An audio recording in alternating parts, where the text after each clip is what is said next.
the stream, we'll do it. Oh, crap! I don't know what I'm saying. Oh, wait, what? Oh, okay, I am live. Okay, just let me check if I am. Okay, I am. Let me see if I'm actually live on my channel. And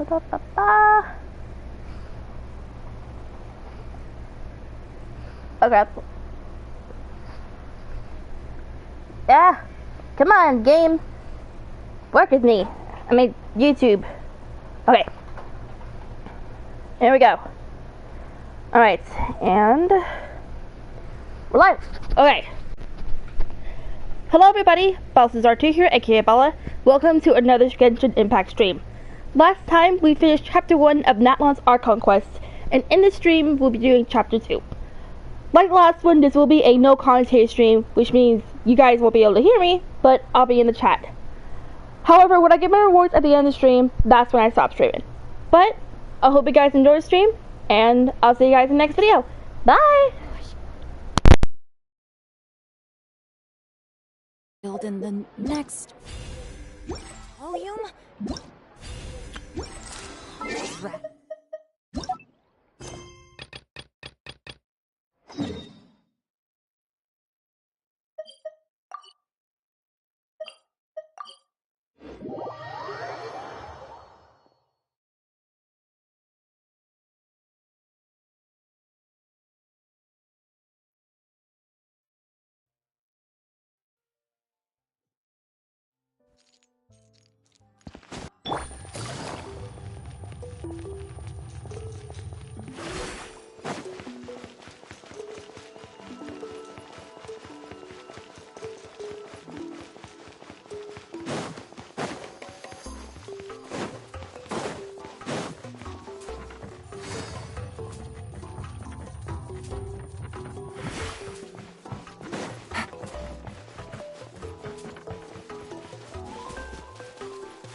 Feels like a whole new Paimon after those 2 days in the hot springs.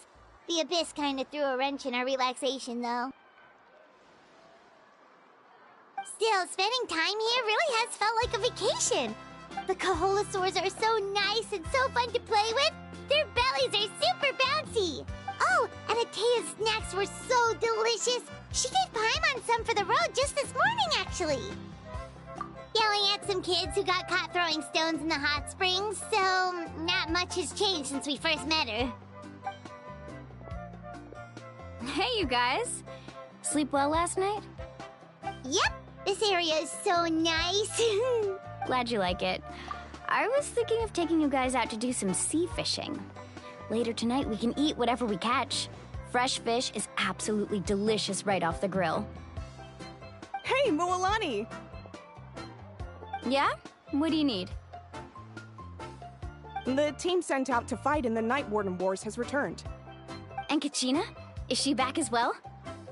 Kachina fell in battle. But don't worry, the team was victorious, so the Rite of Resurrection will be held in the stadium soon.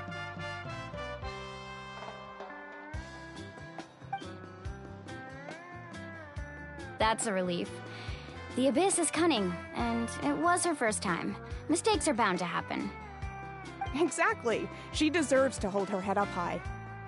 Alright, thanks for letting me know. We'll head out in a bit. Jeez, she sounded a little anxious there. Had me thinking it was bad news for a moment. Moalani, you said the Abyss was cunning just now. But it seems like the Abyss just wants to destroy everything. Like, think about all those monsters that attacked your tribe. If there really was some sort of cunning plan, wouldn't it make more sense to send them to attack Kachina and her small team? Not that Paimon wants them to be in any more danger, it's just... Relax, I get it. The Abyss is difficult to understand, that's for sure. At a glance, it certainly seems like the only goal is total destruction. The Abyss isn't a living entity after all, so what capacity for logic or planning could it possibly possess? But through our long history of fighting the Abyss, we've realized things aren't quite so simple. 500 years ago, the Abyss invaded Teyvat. You know about that, right? That's right. Khaenri'ah suffered greatly during that time. But so did every other nation in Teyvat. And Natlan was the worst affected of all. It took the combined efforts of the then Pyro Archon and heroes from every tribe to finally repel the Abyss. Even so, the effects of the invasion lingered for hundreds of years, only able to be reversed little by little. Our tribe's waters were contaminated. The Children of Echo's territory was overrun by dangerous sludge surging from underground. Unrelenting black winds tore across the lands of the Flower Feather clan. It was like each disaster was designed for a specific tribe. Exactly. We once thought that the Abyss's desire for destruction was a sort of primal instinct, but its methods are, in truth, marked by intelligence. We now believe the Abyss has invaded the Night Kingdom, and has the capacity to read the memories of this land at any given moment. And that's how it became so dangerous and cunning. Almost like it knows you inside and out. Yes, and that's why we've been unable to fully eradicate it, even after all this time. Luckily, the problems left behind by the Abyss have been successfully addressed by the various Pyro Archons we've had over the years. Now every tribe is prospering and things are looking up. I mean, just look at what we managed to do a few days ago. We totally fought them off.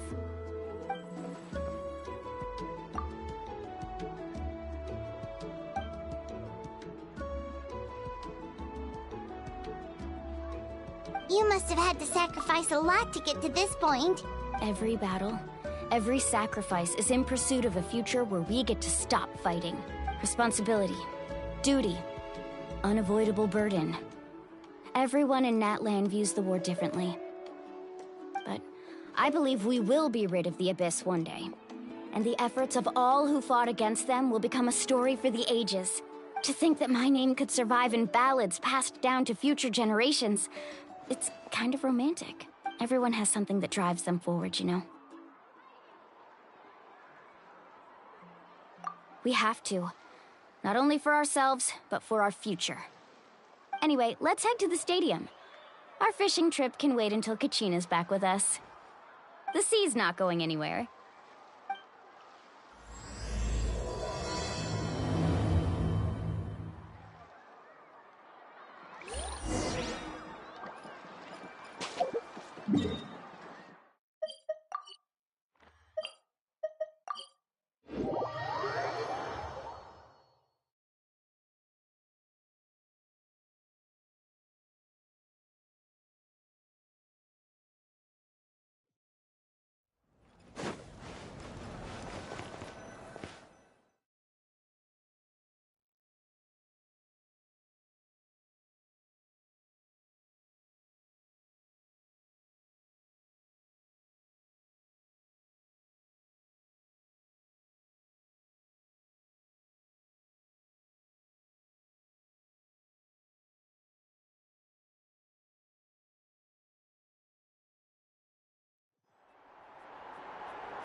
Is packed already.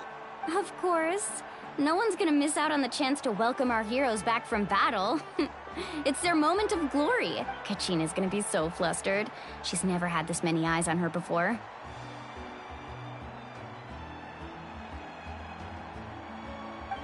Yeah, she doesn't seem like the kind of person who likes being the center of attention. Looks like I'm just in time. Kanich, you're here! Yeah, a commission ran longer than expected, but I made it. I heard about the incident with your tribe, Mualani. Is everyone alright? Yeah, it's all taken care of. Our new friend here's got some tricks up her sleeve, by the way. She's just as strong as Kachina made her out to be. Hey, look! Is it about to start? That's right. Someone will come out and recite a eulogy, and then we'll sing the Ode of Resurrection together. Come on, let's find a spot with a good view. When the singing starts, just follow my lead and you'll be fine. Let's go somewhere higher up so Kachina can spot us.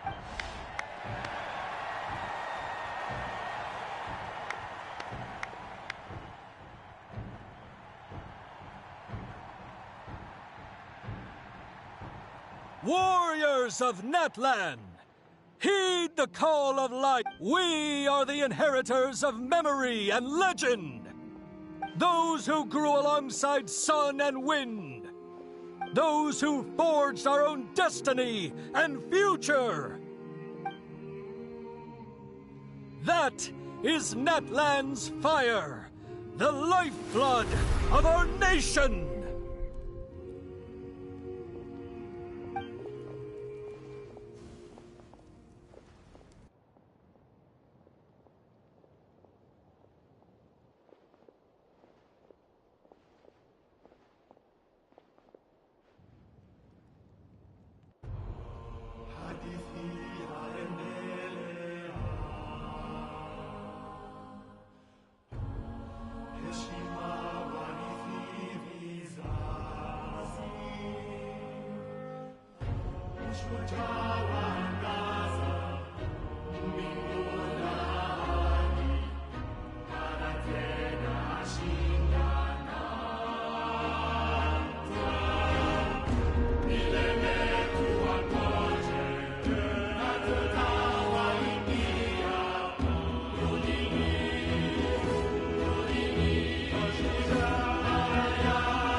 I could not find Kachina within the Night Kingdom, or locate her ancient name. What? What does that even mean? Usually once the ode is complete, the Pyro Archon and resurrected person will emerge from the flames. But something went wrong. What's going on? This has never happened before. Well, I think it's pretty obvious. Clearly, the team sent to fight the Abyss didn't win after all. Think about it. The Ode rekindles all victors. We witnessed it countless times. Since the Archon couldn't find Kachina in the Night Kingdom, that must mean there's more to this victory than meets the eye. Hey! You just haven't gotten over the fact that Kachina beat you in the pilgrimage! Pathetic.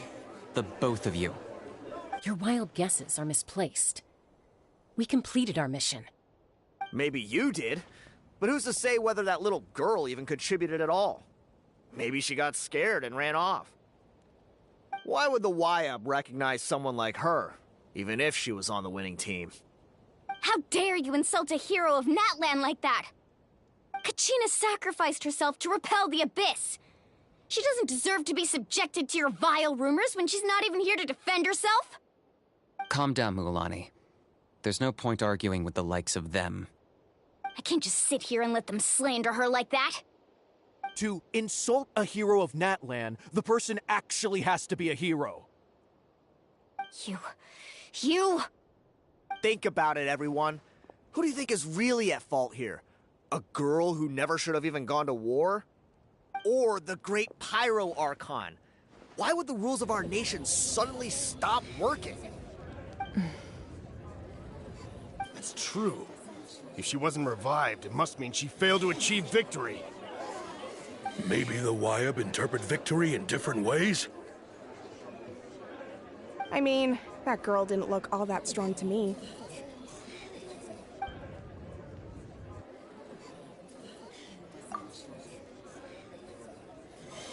Kachina wouldn't have run! That's not like her at all! No, she's been waiting for this moment for too long. No matter how daunting the situation, no matter how scared she might feel, she's always the first person to stand up and face it head on. We don't even know what happened. So don't you dare try to use this as an excuse to vent your anger or slander her reputation. Fine. We'll find out what happens soon enough. Then, we'll see who truly deserves glory. That's enough. There is no doubt about today's victory, or Kachina's part in it. She is a hero worthy of our admiration and celebration. However, the failure of today's ceremony is undeniable. Kachina has not been rekindled, and I offer you all my deepest apologies as I can to prevent further casualties. I have decided to suspend the pilgrimage until this matter is resolved. What? No one is all-knowing. No one is infallible, not even myself. But doubt is a means by which we seek the truth, not a weapon we wield against others. I didn't mean it that way, Archon. I just... If there are things you wish to clarify, then ask me directly. Doubt my answer if you wish, but now's your chance. You have concerns? State them. No, of course not. Even though I have said nothing to change your mind, then it would seem the truth never mattered to you at all. That guy doesn't even have the courage to answer the Pyro Archon's question. So much for all that glory talk earlier. I have a question, Archon. My friend Kachina. Do you have any idea where she is? It's extremely important to me. I know you said you were investigating the situation, but I'm sorry, that's not enough. I've already shared everything I know.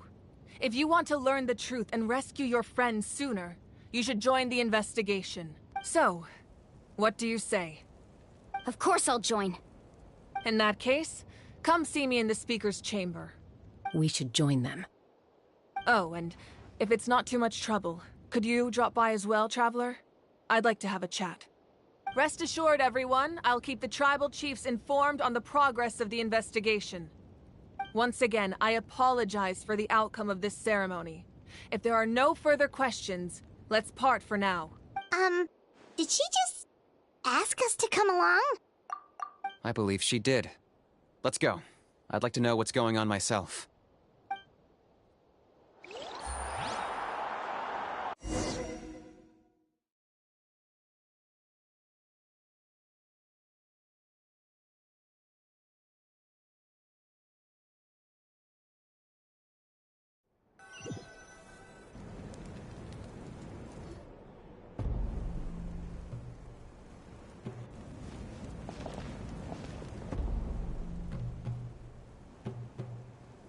The situation is urgent, so I'll get straight to the point. Kachina is undoubtedly a hero of Natlan, and I'm deeply sorry this happened to her. There's been unrest in the Night Kingdom, but I don't know what's causing it. As a result, I've been unable to track down her location. Until we find and address the cause of the unrest, the Ode of Resurrection will continue to be ineffective. And that means Kachina won't be able to come back? That's correct. Not until the problem with the Night Kingdom is resolved. How long will that take? It's hard to say. Kachina always dreamed of fighting the Abyss. Of doing her part to defend Natlan. She wasn't afraid of death because she knew, if it came down to it, the Pyro Archon would be there to bring her back to life. Whenever we sat down together, exhausted from training, she would always hum the Ode of Resurrection. She was supposed to come back to us. We were supposed to hug her and celebrate with her and share her joy. We supported her every step of the way, but what are we supposed to do now? Sit peacefully and wait for her return? Lose ourselves in grief over her death? Tell me, are we her friends? Or her murderers? That's not fair, Mualani. It's all right. I understand your rage and your grief. Kachina's life means a great deal to me, Mualani. Believe me, I want to bring her back as soon as possible. I would give you that peace of mind if I could, but please, hear what I have to say so I can at least give you a broader picture of the issue we are now facing. Considering the recent attack on your tribe, I believe the Abyss has found a new means of undermining the rules of our nation. You mean... The Sacred Flame. The foundation of our resistance against the Abyss. If we continue to hold the pilgrimage and send teams to fight the Abyss, there will likely be more casualties. But if we stop altogether, the Sacred Flame will only grow weaker. The Abyss will scale up their attacks, and the tragedy we saw with the people of the Springs will only be the first of many. If we compare the two choices, the former seems to be the lesser of two evils. Sorry, I know that may sound harsh, but I bear the name Malipo. Weighing the costs is my duty. The raw truth can be cruel, but we need to understand it if we want to approach this rationally. But what would you say, Mualani? This is personal for you, and unlike Kanich, I dare say it's not a simple case of weighing up which course of action is less painful. No. I can't choose between them, and I don't want to. Saying that one is preferable over the other is disrespectful to the people who suffered. You're saying it doesn't matter whether I suspend the pilgrimage. The consequences will be equally painful. Yes. What happened to Kachina breaks my heart. But I couldn't bring myself to sacrifice other people for her sake. And that is the crux of the problem. It's not simply a matter of choosing the lesser of two evils. Either way, there will be people who suffer. And the end result will be the same. Belief in the pilgrimage will waver. Once doubt has crept in, the people will no longer unite in battle against the Abyss. And that is exactly what the Abyss wants. Their ultimate goal isn't to break the rules that make the Ode of Resurrection work. It's to destroy the people's faith in them. To prevent what happened to Kachina from happening to anyone else, we need to suspend the pilgrimage. So that is my current plan. And in the meantime, I've made efforts to strengthen each tribe's defenses. Then, we have to find another way of strengthening the Sacred Flame to keep the Abyss at bay. This won't be easy. I'll need time to figure out the best approach. I understand your anger, Mualani, but I hope that provided some clarity, at least. Wow. Hyman thought things were gonna get heated for a second, but the Pyro Archon took the time to explain everything so patiently. I owe you an apology, Archon. I let myself get carried away earlier, and I'm sorry. You're right. We need to focus on finding solutions.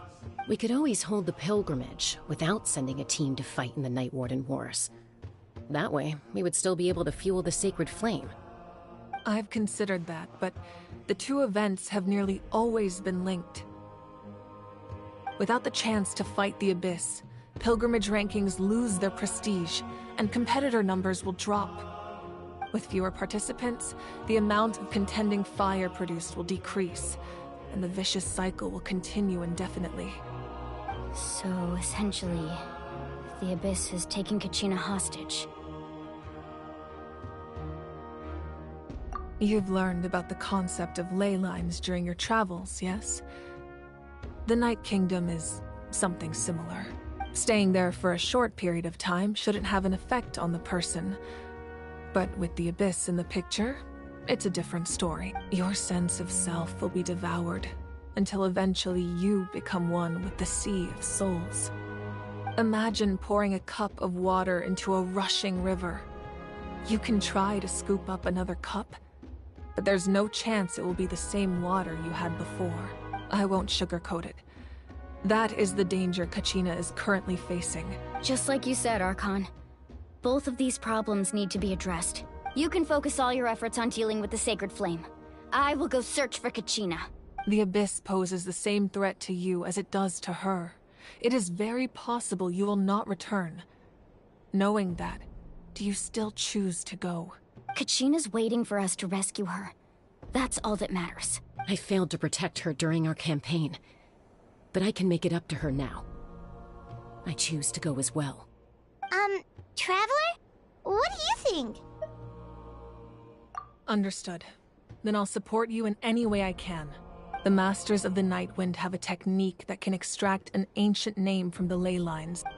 If we can find Kachina's ancient name, I can use the link between them to pinpoint her position within the Night Kingdom. Then comes the hard part. You need to visit the Night Kingdom in person and rescue her. But isn't the Night Kingdom a land of souls? Can we even go there? Under normal circumstances, only the consciousness can enter. But there is a way to go there in person. However, know that the Night Kingdom will attempt to repel you, and the Abyss certainly won't leave you be. That's fine by me. Same here. Fighting the Abyss is nothing new for me. So, Paimon's the only one who's scared? Well, if you're going, Traveler, Paimon's going too. Citlali of the Masters of the Nightwind once created an artifact that can be used to communicate with the Wyab. We call it the Spirit Speaker Stone. It was originally used as a ceremonial artifact wielded by the tribal chiefs. But that spiritual quality also means it can be used to... That was the artifact I delivered to the Scions of the Canopy a few days ago. Didn't think I'd be hearing about it again so soon. Thank you so much for your help, everyone. Your thanks are unnecessary. I will offer you whatever aid I can, but your fellowship and courage are what will truly decide the success of... Besides, you're the ones helping me. I can only focus on one thing at a time, after all. Traveler, I certainly didn't expect our first conversation to be so serious. I've heard all about your accomplishments. Ever since you arrived, I've been hoping to meet you and offer you Natlan's highest level of hospitality. Why? Why? Is that not what happened in the other nations you visited? Yeah, things were pretty complicated at the start. And, you know, in the middle. But our reputation's solid nowadays. That's more like it. After all, I've heard you're someone who transcends fate. Perhaps even more than you can imagine. But we can talk about that some other time. Ideally, this would be the perfect night for a drink and some musical ambiance. But there are important things to be done. Oh, I almost forgot. Atea was wounded in the fight against the Abyss. She wanted us to give this to you. It embodies fond memories and my strength of will. That's what she asked us to tell you. She said you'd know what that means. I didn't think this day would come so soon. The flames of her life force. I can feel them flowing within the talisman. If things were different, the two of us could have enjoyed the hot springs together while she gave this to me in person. We're supposed to be hot spring buddies after all. But don't worry. This talisman means a great deal to me. I'll take good care of it. And once this is all over, I'll pay Atea a visit.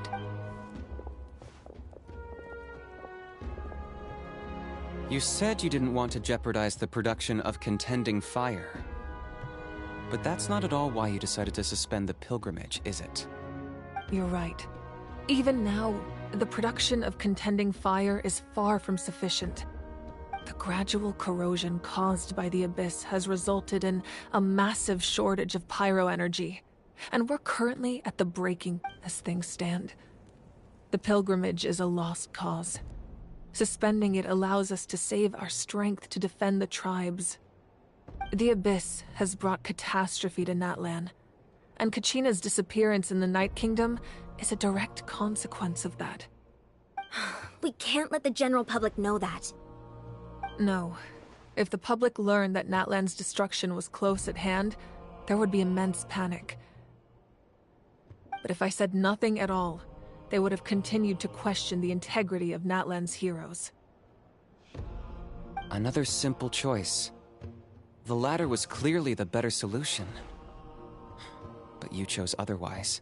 I have never subscribed to the belief that the right choice is the one with the fewest sacrifices. Let's go. There's still a way for the sacred flame to last a little longer. You mean? Yes. Come with me.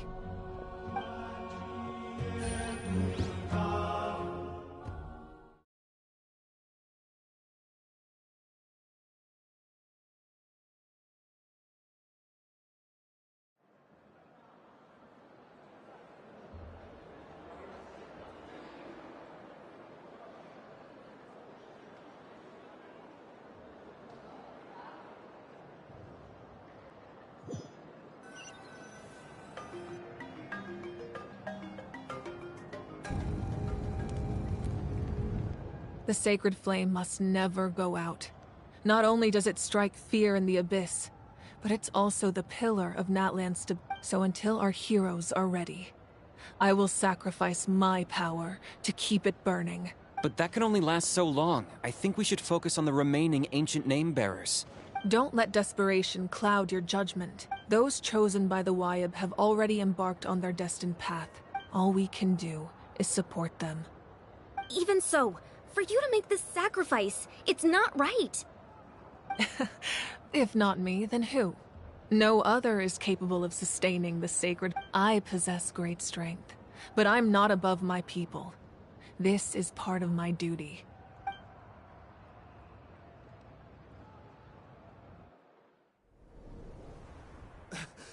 Archon, it's the Fatui!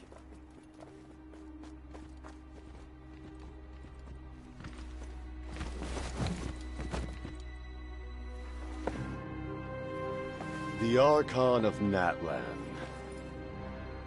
A force to be reckoned with.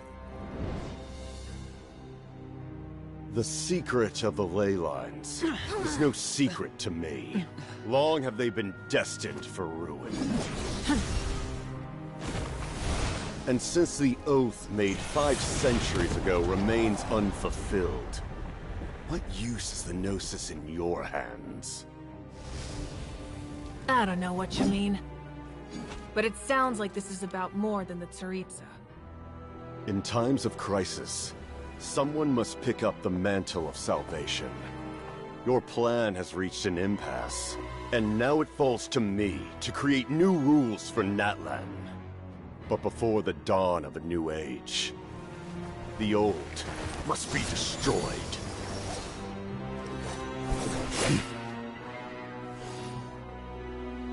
I assume that's the end of your speech? Good. People like us? Let our blades do the talking!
Masters of the Night Wind. Send word. The captain and his followers must be apprehended.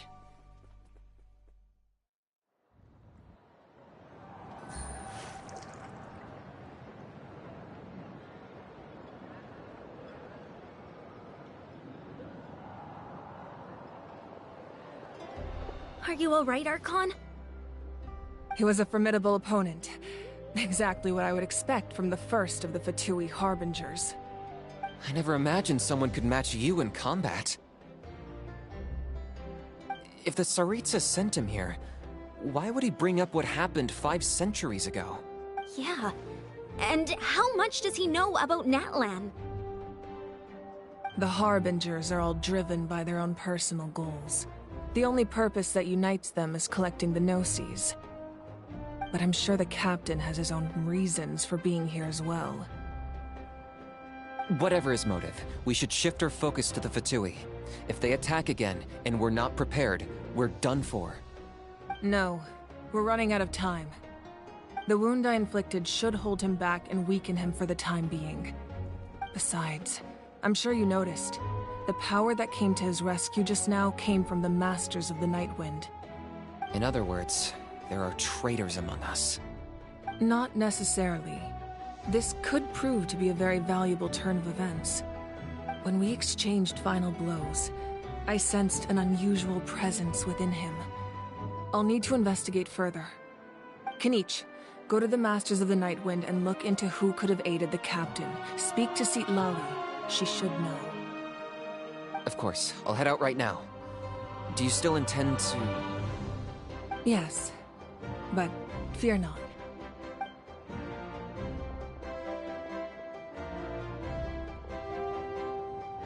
Natlan's strength has never rested solely in its Archon.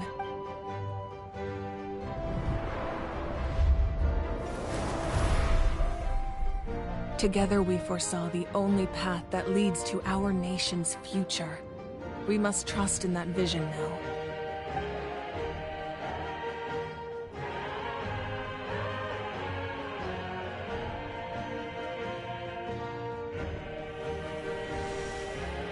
Is everything okay, Archon?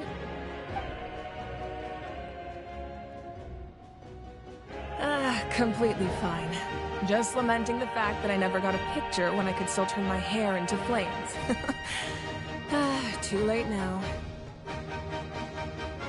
I just hope the others have a safe journey.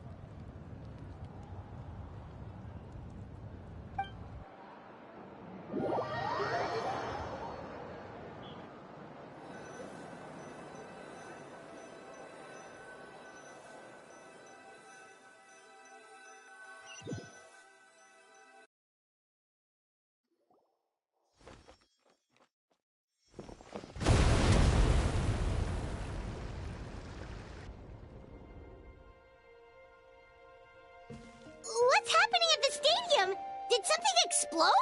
It feels like the Archon unleashed her power. She must be fighting a formidable opponent. Should we go back and check what's going on? Have faith in the Archon. She wouldn't lose in a one-on-one confrontation. Once we find Kachina's ancient name, we'll head right back. Okay, let's just keep climbing.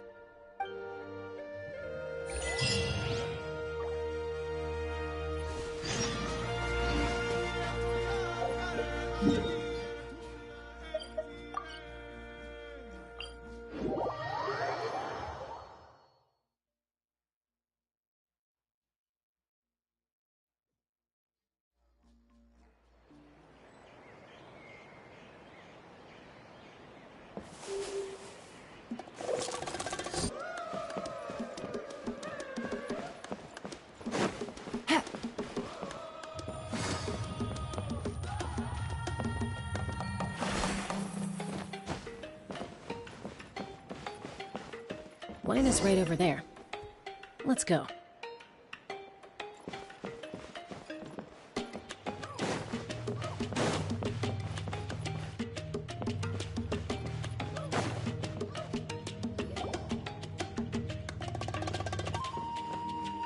Chaska. Nice to see you again, Wyna. I'm afraid we don't have time for pleasantries, so I'll get right to it. We're here for the Spirit Speaker Stone. Whoa, hold on a second. At least tell me why you need... My friend Kachina is trapped within the Night Kingdom. We need the stone to find her ancient name and rescue her. Rescue her? From the Night Kingdom? That's right.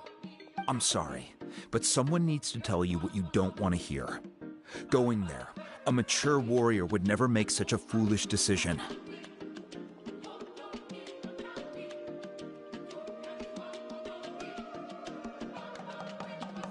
The nature of battle is unpredictable. You never know how it's going to end. Losing a friend is tragic, but when that happens, the best thing you can do is focus on how to prevent further casualties. I appreciate what you're trying to say, Chief Wina. But if the price of maturity is abandoning a friend in need, I'll choose foolishness any day. If Kachina's still holding on, then so will I. I thought you might say that. Is something wrong, Wina? This doesn't seem like you. Life isn't complete without taking risks. That's always been your mantra. It's nothing. The Night Kingdom is a dangerous place. Can't blame me for checking if you were up to the task. If you're that determined, far be it from me to stop you. Here's the stone. Keep it safe, okay? It's not like we have a spare. Thank you. Huh. Seems like you two go way back. But aren't you from the Flower Feather Clan, Chaska? Oh, Chaska's a peacekeeper, so she's famous throughout the tribes. She's always the one people call to resolve conflicts, so we slowly got to know each other that way. Her younger sister Quichi's always hanging around our tribe, too. She's helped us out a lot in the past. Oh, you have a younger sister? Yes, I'll introduce you to her sometime. But let's get back to business. Wina, how do we use the stone? As you probably know, your intended destination is completely different from the real world. The Night Kingdom is like a river flowing with concepts, and the ancient name you seek is like a tiny fish swimming downstream. In that sense, the stone is like a fishing boat drifting down the river, but the boat alone isn't enough. You need a fisherman experienced enough to steer it in the right direction. We couldn't do that ourselves? With a little practice, I'm sure you could. You have the strength and the talent. If you want to make sure this works, though, I could recommend someone to you. Who? Vichama, a legendary warrior and scout from our tribe. He's got a keen eye and a well-honed intuition. Even his ancient name means to seek. If you're fishing for a name, you're gonna want him on the boat. Vichama? Why does that name sound familiar? He's one of Auntie Atea's hot spring buddies. I've heard stories about him. Where can we find him? Ever since Malco passed, he spends most of his time gazing out at the scenery from the cliff tops. Follow the path that way, and I'm sure you'll find him. Thank you. We'll go look for him there. Good luck. I hope everything goes well.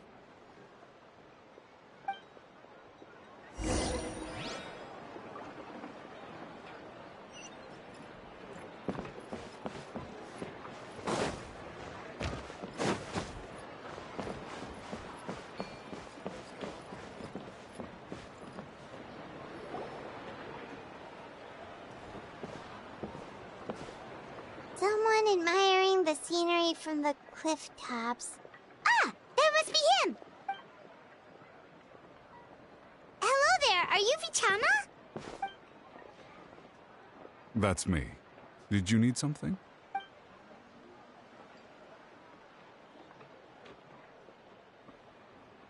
What? You're saying you can bring someone back from the Night Kingdom? No, if you really think about it, anything's possible in that kind of place. But that would mean... Are you okay? You don't look so good. Everything's fine. I'll help you, but I do have a small request. After I help you find Kachina's ancient name, I want to use the stone to look for my friends as well. Your friend? Oh, why not mention someone named Malco? Is that who you're talking about? Yes, but I'd rather not get into it if it's all the same to you. That's not a problem. We agree to your request. Yeah. Since you're helping us find Kachina's ancient name, it's only right that we return the favor. Then we're agreed. Can I have a look at the stone?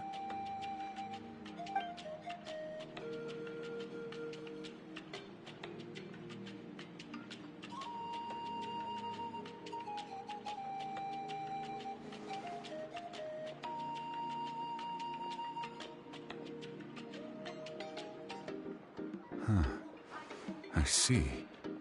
From what I can tell, it functions almost like an abyssal pylon. Both connect the Night Kingdom to the living world. Once the connection is established, the abyss will come surging through the opening like a predator honing in on the scent of blood. So we have to be sure not to use it in a tribal settlement. Wow, you got all that just from looking at it? I just picked up on the basics, really. I still have no idea why it works. You said someone named Lali invented this. They must. I'll go find an open area and start setting things up. In the meantime, I need you to get 2 things for me. We'll go right away. What do you need? First, I'll need some hook ropes. Pretty much every store around here carries them, so no need to go anywhere special. Oh, and I need to build a net out of them, so make sure you get a good amount. Wait, are you saying you're going to use a real net to catch Kachina's ancient name? How does that work when one's tangible and one's not? By creating something tangible in our world, like a net, we can create a connection to a corresponding concept in the Night Kingdom. Basically, I'm going to use the concept of a net to catch something equally intangible, an ancient name. Oh, I see. What about the second thing you needed? Right. I need 2 chunks of obsidian. Once we bring the ancient names into our world, we'll need a place to store them. Normally, you can only get obsidian from the Children of Echoes, but I heard there's a traveling merchant from that tribe around here somewhere, so maybe you can try your luck there. Gotcha! Alright, let's split up. See that clearing? Let's meet over there when you're done. Oh, and you can send someone with me if you want. In case you're worried I might take the stone for myself. What do you think, Chaska? There's no need. Lena spoke highly of you. That means you're trustworthy. I appreciate it, even though that doesn't mean much to me anymore. Anyway, it'll take some time to set everything up, so no need to rush. I'll see you in a bit.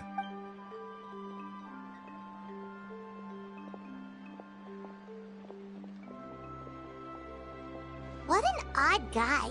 He seems so defeated, but also really invested in the stone at the same time. I don't have any more insight than you, Paimon. Let's just focus on the preparations for now. Hang on, Kachina. We're coming for you.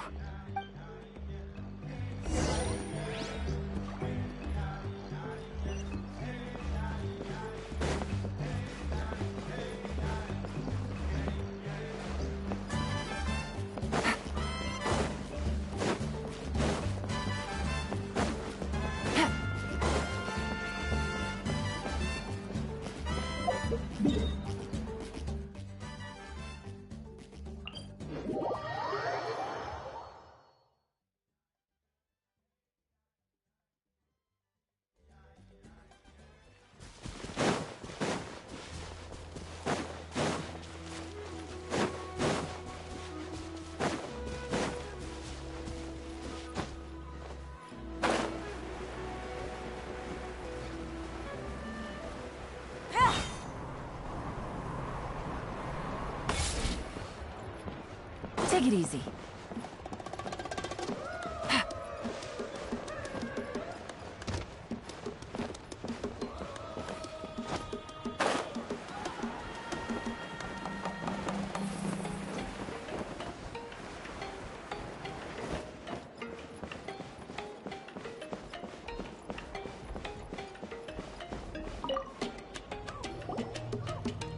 Hello. Do you have any hook ropes for sale? Hook ropes? As in rock climbing equipment? Yes. How much for your whole stock? Oh, the whole thing? Let me see. That would be 30,000 mora in total. Deal? Deal. Wait, really? What, you want me to drive down the price? We just need these as fast as possible. Thanks. Oh, no problem at all. I'll even pass along some information on the house. These ropes are usually used by rock climbing enthusiasts. If you want to learn, Roka's the person you want to ask. All right, that's everything. Here you go. Now we need the obsidian. Let's go talk to the traveling merchant Bichama mentioned.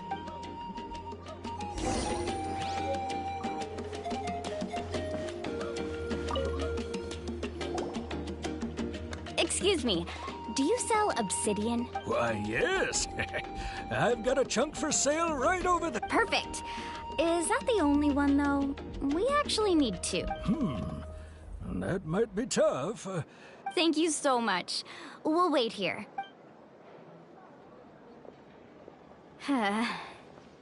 Relax. Everything's going according to plan. I know, it's just... I could tell Vichama feels the same way about his friend that I do about Kachina. I hope this chunk of obsidian isn't the only one. Kachina always carries all sorts of shiny stones with her. If I was the one trapped in the Night Kingdom, she'd have a whole pile of obsidian ready in a heartbeat. Well, would you look at that? I did bring an extra. Here you go, young lady. How does it look? Perfect! Thank you. How much do I owe you? If you hadn't shown up, these stones would have just sat here collecting dust. I'll take 3,000 mora for both. Here you go. By the way, I heard you mention Vichama just now. You running an errand for him, then? How's he doing? Malco's been gone for 5 years now. It's about time he started to move forward. Do you know what happened between them? I heard about it in passing while I was out drinking one night, but I don't know all the details. Vichama and Malco grew up together, and even made a name for themselves together. Malco was an amazing fighter, capable of knocking out multiple opponents in a single hit, while Vichama excelled at scouting and analyzing the battlefield. The two made an excellent team, and managed to beat back the Abyss several times. 5 years ago, they both emerged triumphant in the pilgrimage, and were placed on the same team to fight the Abyss. But on the eve of battle, the Abyss launched an attack on their tribe, and Vichama suffered an injury to his leg while attempting to rescue someone. Then what happened? The team agreed that he couldn't fight the Abyss in his condition. Vichama didn't argue. He knew going to the front lines with an injured leg would make him a burden in battle.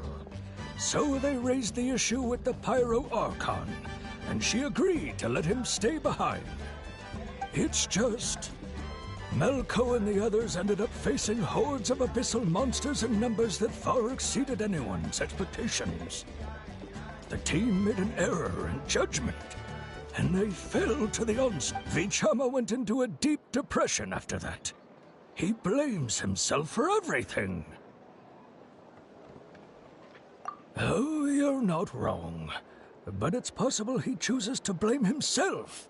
Not because he did something wrong, but because he wasn't able to do anything at all. I've tried convincing him to move forward, to stop dwelling on the past.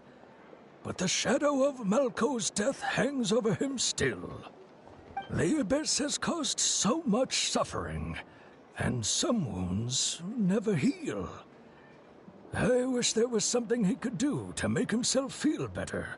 But... anyway, that's the gist of it. Maybe you could help him talk things through sometime.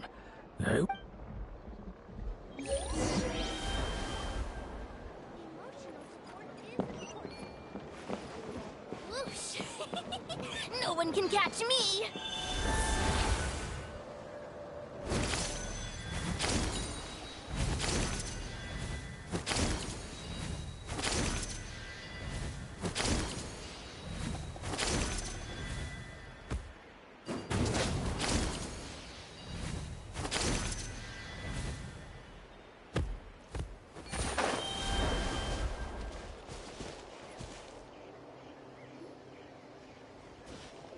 Did you get everything? Yep, it's all here. When do we start? I've made all the necessary adjustments, so we're good to go. As agreed, I'll help you find Kachina's ancient name, and then you return the favor. Go ahead.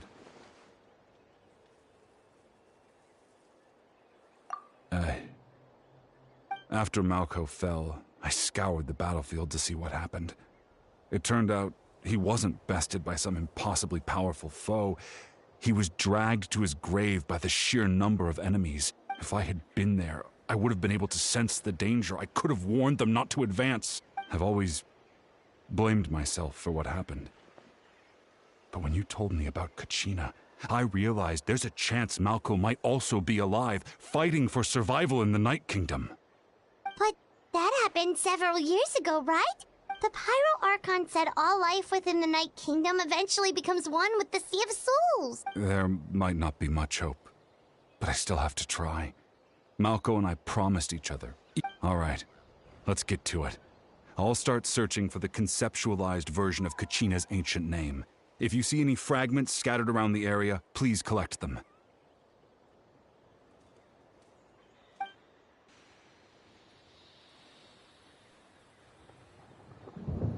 Make sure you prepare yourselves for battle. As I said, the stone will link the mortal realm to the Night Kingdom. The Abyss will likely emerge in response. Look at that golden thing! It must be one of those fragments Vichama mentioned. Let's get closer!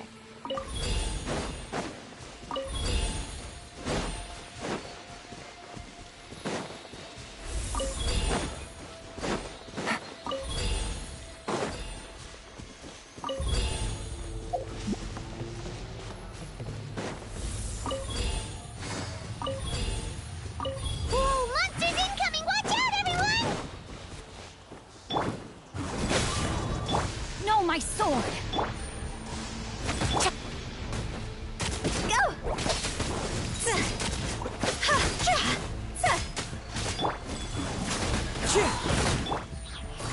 Quietly now.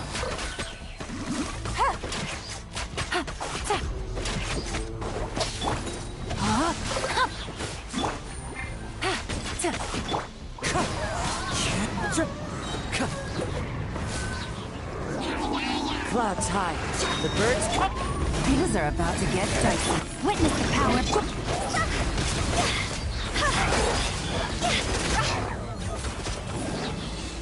How much longer, Vichama? Not long. We're getting close.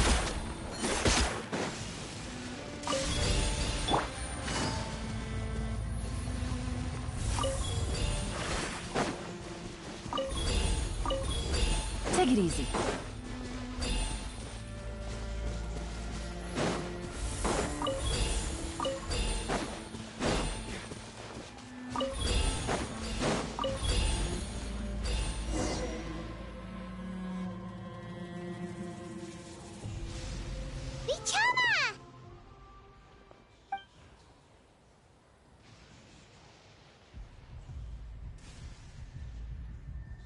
Quick! Take it!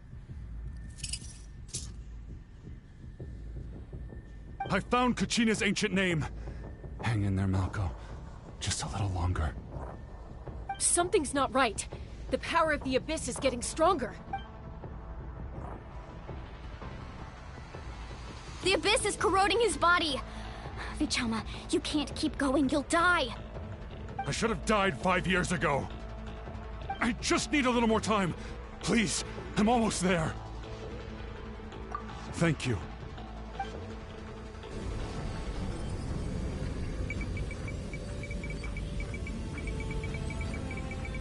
Whoa, watch out!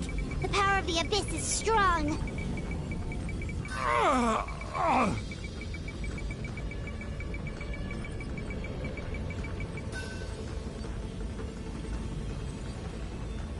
This power...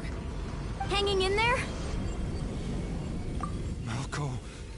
No! Why can't I find him? Why? We can't wait any longer. Pull him away from the stone, Mualani. I already tried, but the power of the Abyss has him in a chokehold. It's like he's tied to the stone with an invisible rope. In that case, we have no choice. Get back! Chaska, wait! Ouch! What happened just now? It looked like the Spirit Speaker's stone was... The stone's power was spiraling out of control. The only way to stop it was to destroy it. You were all caught in the shockwave of the explosion. You might feel dizzy for a while, but that's normal. Give us a heads up next time, will you? You're lucky we managed to dodge it in time. I thought I said to get back. Yeah, barely a second before you made it go poof. Not everyone has your reflexes, Chaska. We were this close to getting dragged into the explosion. Okay, I'll be more careful next time. At least Kachina's ancient name is still in one piece. Wait, where's Vichama? Vichama! Vichama! I couldn't find Malco's ancient name. It must be completely gone by now. Once your ancient name disappears, there's no coming back. From the very beginning, I knew there was a slim chance, but still. And now... it's too late to save him. From the minute he left that day, it was already too late. Vichama. I'm sure he's heard enough condolences over the years. Let's just give him some space. Huh? What's that in your hands, Vichama? It looks like something's glowing! Huh? This is...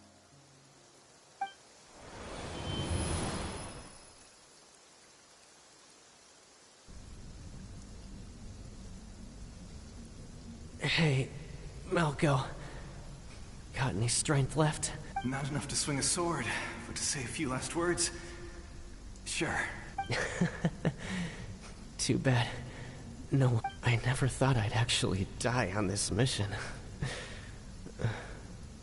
Not that I'm afraid to die. It's just... hard. Thinking about my mom's face when she hears the news. Guess I have something to be thankful for then. My parents died a long time ago. They won't have to mourn me.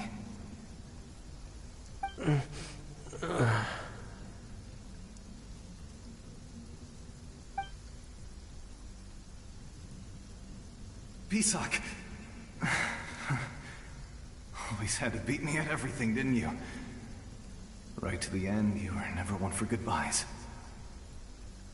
Maybe you're right. Maybe no one will get to hear our last words. But just in case, Vichama, I'm so glad you didn't come with us. Don't be sad. Just keep on living. For the both of us.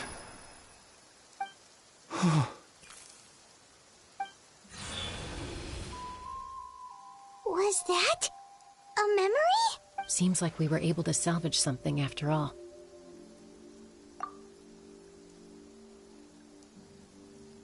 Of course. Seeing him, hearing his voice again, it makes me but it also brings with it an even deeper pain. A deeper pain? Why? Malco was always the type to put on a brave face. But in that memory just now, his hands were shaking, and his smile was forced. For all these years, I regretted not being able to fight alongside him to the end. And now I know, at the end of his life, he was thinking the same thing. Vichama. I'm fine. Actually, I heard Chief Wyna wasn't really on board with your plan to go to the Night Kingdom. When you asked for my help, I hesitated too. I knew helping you find your friend's ancient name meant leading you one step closer to danger, but I also understood why you had to try. Everyone has regrets in life, but not everyone gets the chance to make up for them. Once allowed to fester, guilt strips us of our most valuable qualities as warriors. In that sense, we might as well choose the braver path from the very beginning. If I could do it all over again, I would have followed Malco to the front lines no matter what. Even with an injured leg, there were still things I could have done. That way, even if the outcome stayed the same, I still would have fought alongside him to the end. There are critical junctures in life, and if you don't seize the chance to act, there's no going back. That's something I had to learn in hindsight. But you're still at the crossroads of your journey, so... Thank you, Vichama. I feel even more determined now. Kachina will come back to us. I'll make sure of it. I promised I would find her, and I intend to keep that promise. That's good to hear. Strange. Once abyssal corrosion enters the body, a portion will fuse itself to your internal organs. Even though the Traveler possesses powers of purification, the corrosion can never be fully eradicated.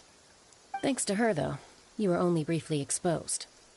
Slowing your breathing and controlling your emotion should help you keep the symptoms in check.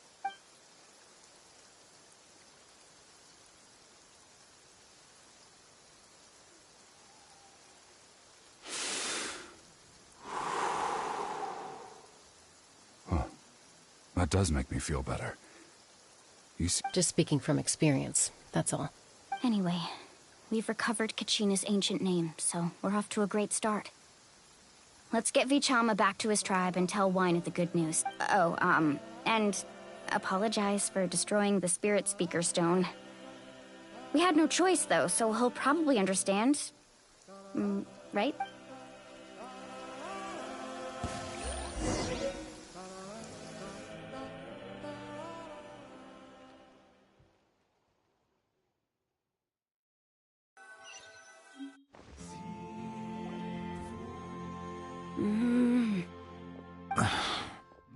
Koichi, are you really gonna just stand there like that?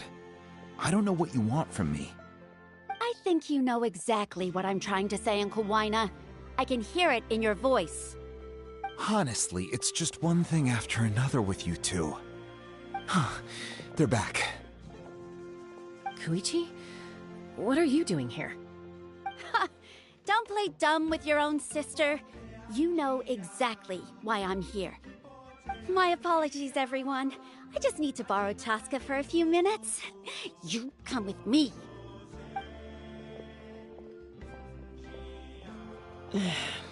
I'll be just a moment.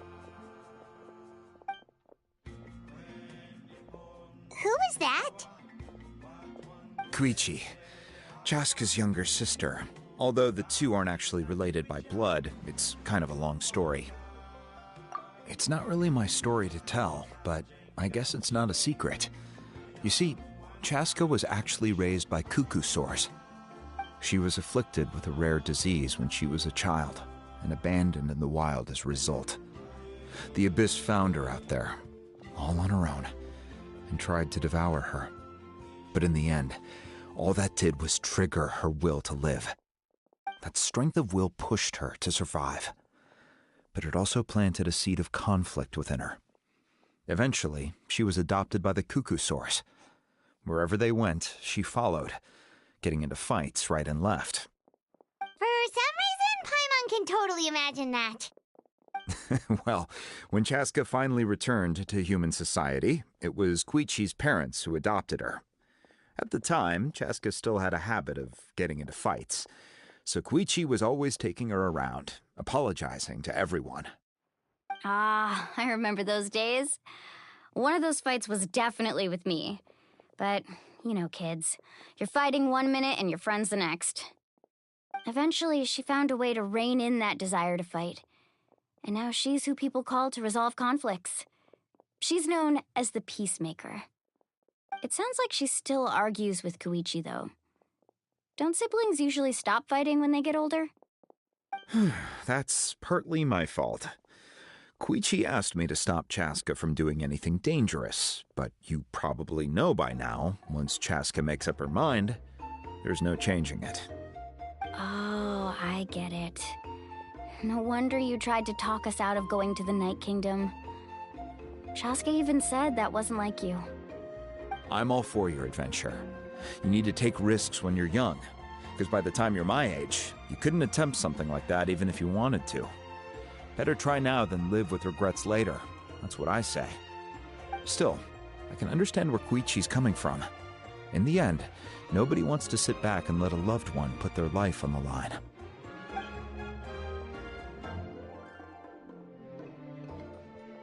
All right, it's just the two of us now. You have 1 minute to explain yourself. I don't have anything to say. You don't have to approve, but you should know I only do what's necessary. That attitude is exactly the problem. It's like you don't care. You try to sneak off to the Night Kingdom behind my back and then play it down as if it's just a trip abroad. Well, Technically, I am going abroad, right? Again with the excuses! We agreed, didn't we? There are 4 levels of danger. If it's not something urgent, you can only engage in level 2 danger and below. You can only go up to level 3 if a situation is so dire there's absolutely no alternative. But a trip to the Night Kingdom? If that's not a level 4, I don't know what is! And you were just going to sneak into the place without saying anything! What do you mean, sneak into the place? I always planned on walking in there with my head held high. You bought off Uncle Wina, didn't you? He promised me he'd stop you from doing anything dangerous. Oh, it's like he didn't even try. You feel like he went back on his word. What if I told you my mind was made up, and there was nothing he could have done? Not even by force. Oh, I knew it! So he did try to say something, but you didn't listen. This is important. If you were in my shoes, you'd make the same decision. You don't know that? I'm a doctor, and I handle logistics. If you're going to waltz into a dangerous situation where you could lose control at any moment, it's my duty to say something. All right, whatever. Anything else? What do you mean, anything else? Why don't you reflect on what you've done and promise me you'll stay put? Time out. Is this one of our normal arguments or a serious one? Chaska, does it sound like I'm joking? Then, you need to know something. What happened to Kachina was partially my fault. I can't leave her there to die. That's not who I am. But the person you become when you lose control, that's also not who you are. That's a different issue. You said it yourself. A person is only as good as their morals. If I want to live in Natlan, I need to display qualities that make me worthy of this nation. I've also told you that managing your condition is equally important. Sometimes you have to make sacrifices. All right, let's stop this here. If we keep going, I might actually have to get serious. And I think Wina prefers his roof attached to his house. Is that a threat? That sounds like a threat to me. Koichi! Younger sisters are supposed to listen to their elders. So, you're really going to go, no matter what I say? I'm supposed to be your sister. Then support me. I'll be back. All you have to do is wait. Chaska. So, that's it. Why'd you have to turn out to be so darn annoying?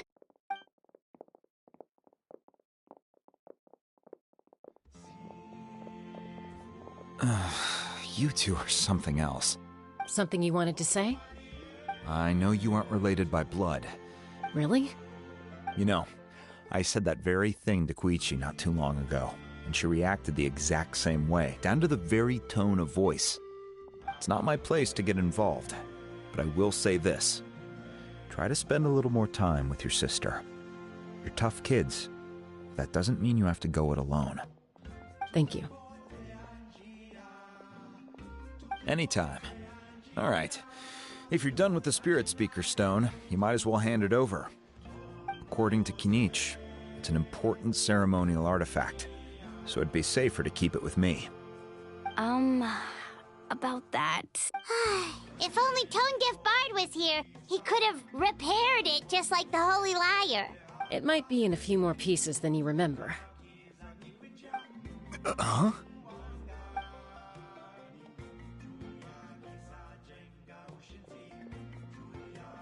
I see. Sounds like it was an urgent situation. If someone's life was on the line, then you had no choice. Still, Citlali's going to be a nightmare to deal with now that you've broken her stuff. I'll explain everything to her later. Stay safe out there in the Night Kingdom, okay? I'll wait here for your safe return.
ancient name, too! Well, it's fairly complicated. Let me give you the condensed version. The Fatui again? We can't go anywhere without them causing trouble. But what if the Fatui finds out you've lost your power? Won't they try to take advantage of the situation? That's why it has to be our little secret. No one else can know, or we're asking for trouble. Look, I wish I could offer you some sort of consolation, but I won't lie to you. With multiple factions closing in, there's nothing comforting about the situation we're facing. Still, all you need to do is focus on your goal. You can leave the complicated matters to me. I can also step in on the Pyro Archon's behalf. There's a limit to what I can accomplish, but I'll help you however I can. There's no need to be so modest, Yan-san. Your incredible strength has long been a well-known fact. You're the pride of your tribe. Archon, I'm sorry about before. You have so much on your plate, so much that you have to worry about. But all I could do was focus on my own feelings. You have nothing to be sorry about. We all get overwhelmed by our emotions, myself included. Your reaction to Kachina's disappearance, I understand that feeling very well. Well, now that we have Kachina's ancient name, let's go track her down. Follow me.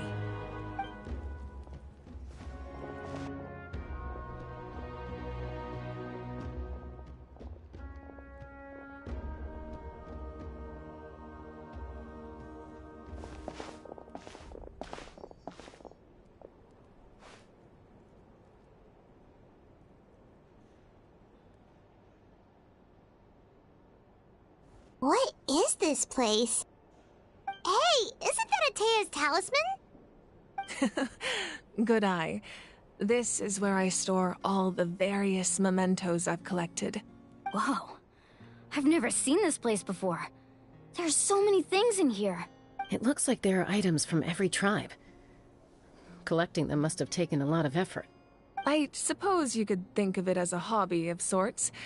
In Natlan, everyone grows up listening to the stories of heroes, and physical items do a far better job of preserving those stories than our own. Now, I still have some preparations to make for the ceremony, so feel free to take a look around in the meantime. If you're curious about an item, I'm more than willing to tell you about its origins. All right, we'll have a look.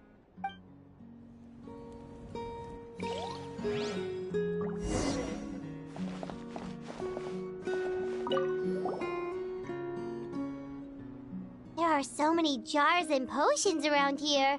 Do they have anything to do with alchemy? No, those belong to the Masters of the Nightwind. They're ceremonial tools used to amplify the ability to communicate with the Night Kingdom and the Wyab. Yamaya is an expert in this field, and she taught me a lot. Even though she appears stoic and serious, she actually has a keen sense of humor. The tools you see here are quite traditional. Her students found them outdated, so she passed them on to me. The contents of the jars aren't all that special. Oh, except the big jar in the middle. That's what she really wanted to give me. Ooh, must be something really cool. What's inside? Grape juice. Huh? It's quite tasty, although probably expired by now.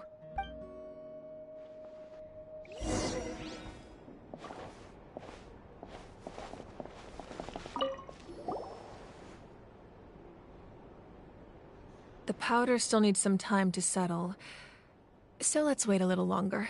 Well, what do you think of my collection? Do you feel like you have a better understanding of Natlan's culture now? Yeah! If each item represents a different story, seems like Natlan's really been through a lot. Does every item hold a special memory, just like Atea's talisman? That's right. The items in my collection actually serve a similar purpose to the ancient names passed down among the tribes. They demonstrate the true shape of time. The shape of time? Most people perceive time as a linear concept, almost like a straight line that can only move forward. We cannot change the past or predict the future. But there's also a different theory, one that I believe to be closer to the truth. Namely, that the past, present, and future all exist at once. At once? Paimon's not sure she understands. Let's say your journey ended right now. Thinking back on your experience in each nation, which one would you say was the most important?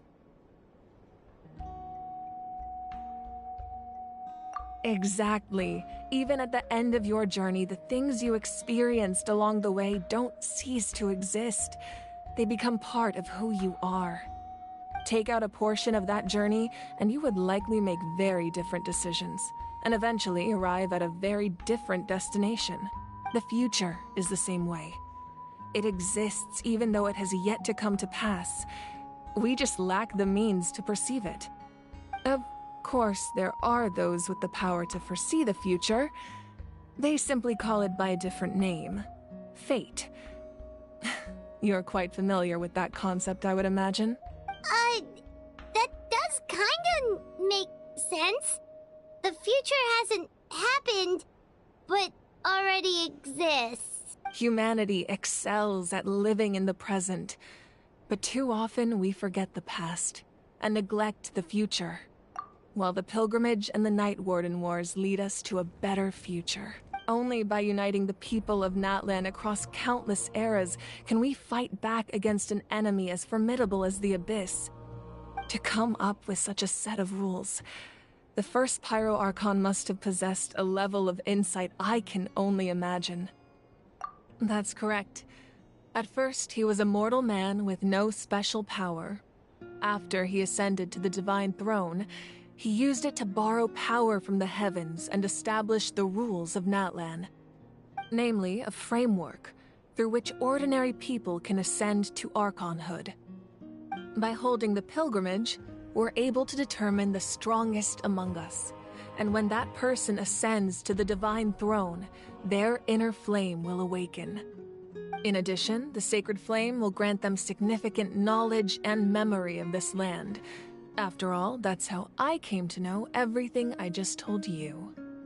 So, it all comes down to the power of the Divine Throne and the rules. Wait, is that a family portrait? Yes, that's my mother, father, younger sister, and the little saurians we raised. I turned a piece of my dad's leather armor into a canvas and commissioned a famous artist to paint our likeness. Your sister is so cute! It looks like the two of you are really close. Paimon was having a hard time thinking of an Archon as an ordinary person, but seeing this portrait, it kind of makes sense now. It really doesn't look like there was anything special about you before. Oh, wait, is Paimon allowed to say that? A little late for that question, don't you think? Sorry! Paimon's so sorry! Paimon's mouth works faster than her brain sometimes! It's all right. I'd never get upset over something like that. No matter what others may say, my past is a precious part of my identity. I'm forever proud of the life I used to lead. Becoming the Archon doesn't mean you sever ties with your family. The position just comes with a lot of responsibilities, so it impacts how often you get to see them. My father made the most delicious stew, so my sister would often bring me a large pot of his cooking, and we would sit on a blanket and eat it together. One time, we didn't close the door securely, and the saurians we were raising ran into the room and knocked over the entire pot. My sister immediately burst into tears. The two troublemakers were going for the meat, but when they saw my sister's distress, they froze on the spot. I still remember the way they laid there, sulking like a pair of children, even after making such a mess. It was frustrating, but in the end, all I could do was comfort my sister and move on. Wow. Isn't that what being a family is all about? I think about that story a lot, actually. As the Archon, I made a vow to defend this nation, and experiences like that, they remind me exactly what I'm trying to protect. Well, what happened after that? This portrait looks pretty old. Your sister must be all grown up by now, right? I believe she ended up working as an architect and artist. She built many houses and crafted many beautiful works of art. Anyway, that's enough about me. Now that the powder is settled, we can begin. Ian-san, Mulani, Chaska, over here, please. Place the ancient name up there, and then we'll begin.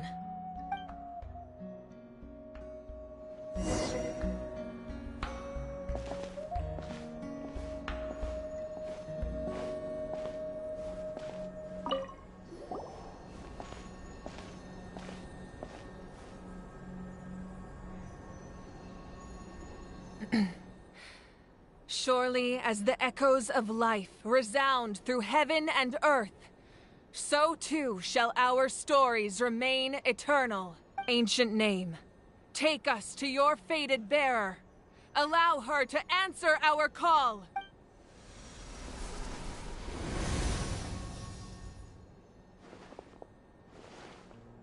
Am I hallucinating again? Kachina, are you okay? Huh? I'm not seeing things, am I? Is the Abyss playing tricks on me again? It's okay, Kachina. It's just us. We're trying to find a way to bring you back. Everyone, you have to listen to me.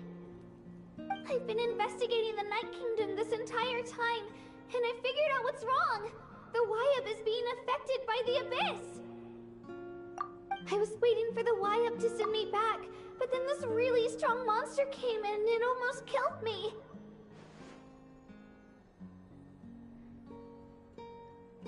The Wyup saved me, even though its power is weakening, so I've been hiding from the monsters while trying to find a way to help. The Night Kingdom has become a huge mess, though. I keep hearing these awful sounds and seeing really horrible things. Don't listen to those sounds, Kachina. The Abyss is trying to strip you of your sanity. All you need to do is stay safe and wait for us. We'll be there shortly. It's okay. I feel so much better now that I've had the chance to talk to you guys. You don't need to worry about me. I've never been strong or special at all, really. So I don't blame anyone for forgetting about me or leaving me behind. Just knowing you care is more than enough. I'll find a way back. You don't have to put yourselves in danger to come rescue me. You're always like this, Kachina. Now's not the time to act tough. We're coming for you, and that's final. I don't know what lies the Abyss has been feeding you, but I'll tell you something right now. Nobody here sees you as a burden. You're a victor of the Night Warden Wars, a hero of Natlan. All you need to do is wait for us to rescue you, and you'll get all the applause and recognition you deserve.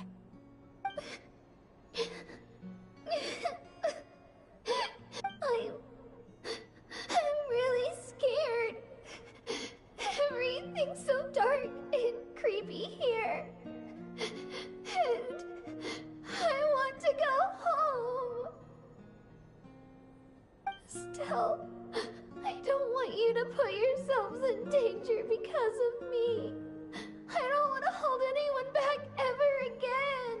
All you need to do is place your trust in us, just like you always have. No one fights alone. We're not leaving you behind. Not ever. Yeah, we're so close. We can't call it quits now. Thank you. Be careful. Looks like we've lost contact. Now comes the most dangerous part. You have to traverse the Night Kingdom in your physical form. This entrance to the Night Kingdom was left behind after an abyssal invasion. Even a brief amount of time inside could expose you to corrosion. I know. I'm prepared for that possibility. All right. Then I wish you all the best. I'll tell Koichi to be ready just in case. She's very experienced in dealing with abyssal corruption. That face you just made. Don't tell me you two got into another argument. No, I just feel bad for creating more work for her. I'll go with them too, Archon. The more people, the stronger the party. Thank you so much for your help, everyone. It really means a lot that you're willing to brave these dangers with me. There's no time to lose, so let's get going. Now that I've lost my power, I won't be able to provide much practical support. But I can still keep an eye on the situation from here.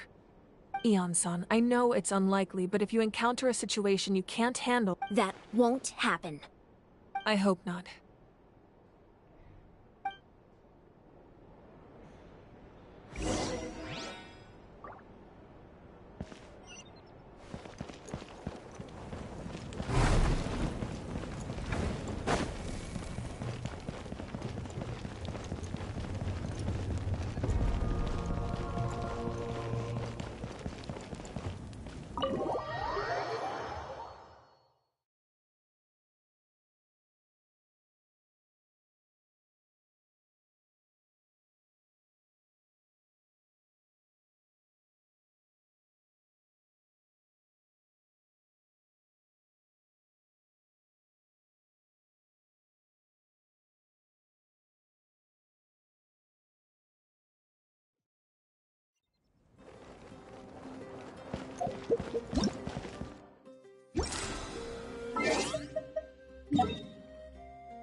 So we're underneath Natlan right now?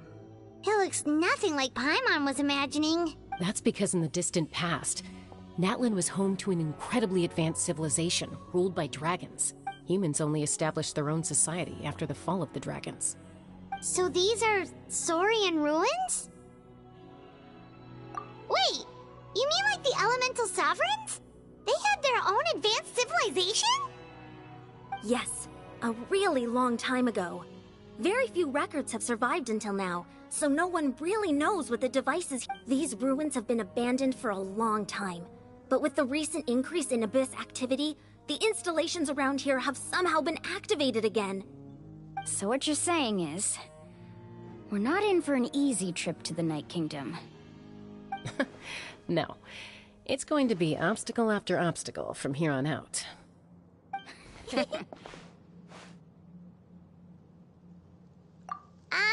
Why are you all laughing like that? It's creeping Paimon out. It's the pre-adventure excitement kicking in, right guys? Of course. I'm eager to get started. Then let's go. We won't let anything stand in our way.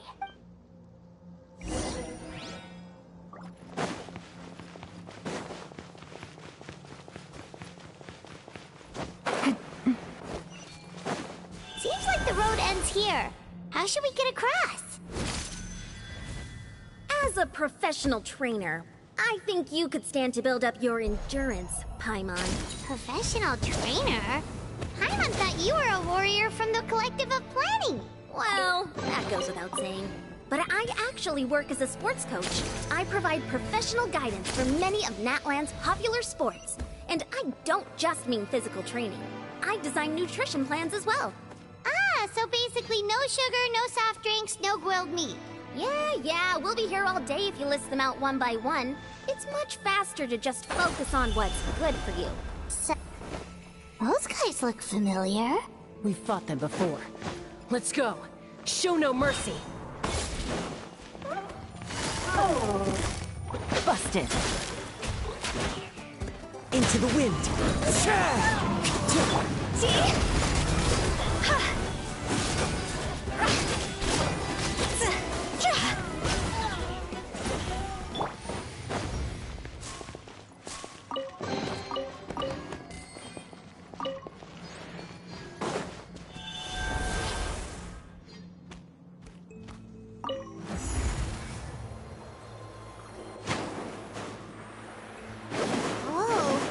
place we need to go seems really high up.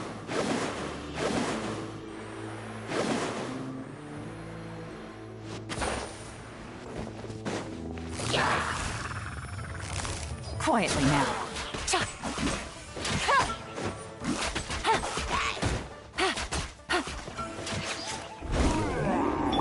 Fallen leaves, adorn. Let me weave you a verse. No, my...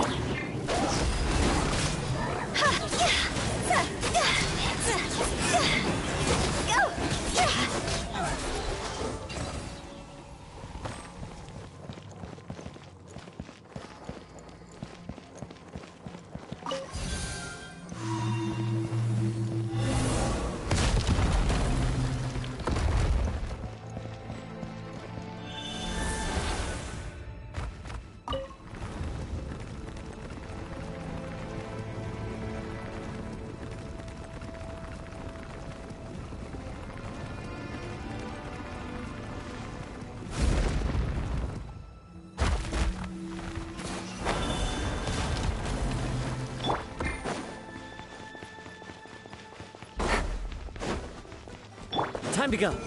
One with nature. Busted. Higher, higher, pants on fire.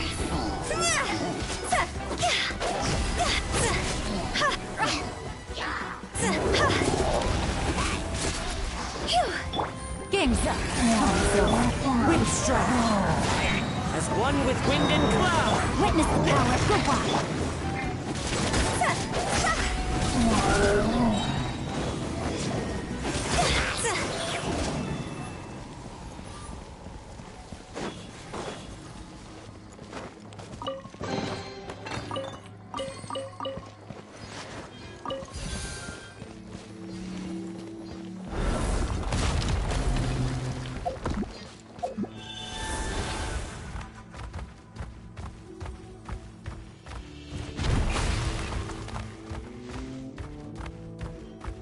This is the final stretch. We just need to climb up, and we'll be there.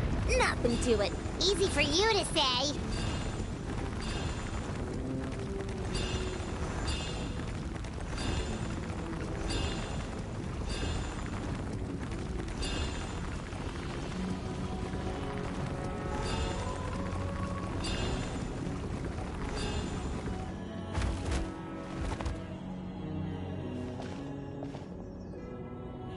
This must be the entrance the Pyro Archon told us about. The one ripped open by the Abyss. Yes. There's something in the depths of this place that feels familiar, yet also foreign. We actually have to go in there? Okay, Paimon just needs to psych herself up. Don't push her through before she's ready.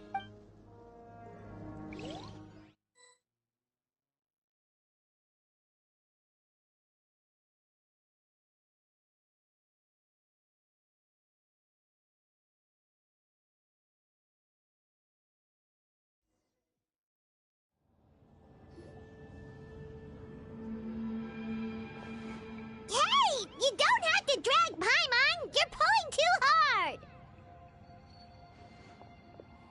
Looks like we made it. This is the Night Kingdom. It looks so different from what I imagined in the stories. That overflow of energy is probably what trapped Kachina here in the first place. From this point forward, everything we know about the real world no longer applies. Anything can happen here. Paimon's more worried about how we're gonna make it out. We obviously can't go back the way we came. Do you see that patch of light on the ground? It's shining down from that fissure in the sky. Oh yeah, right in front of us. So that's coming from up there? Oh. Just like I said, our real-world knowledge doesn't apply here. We fell all this way, yet came out completely unscathed. If this was the real world, we'd have to climb our way back up to the entrance. But here, all we have to do is stand underneath the light and offer a prayer. That's it? Right. We still got a job to do. So that means all we need to do is find Kachina and bring her to this location. Exactly. This light is streaming in from the real world. It's a link between the two realms.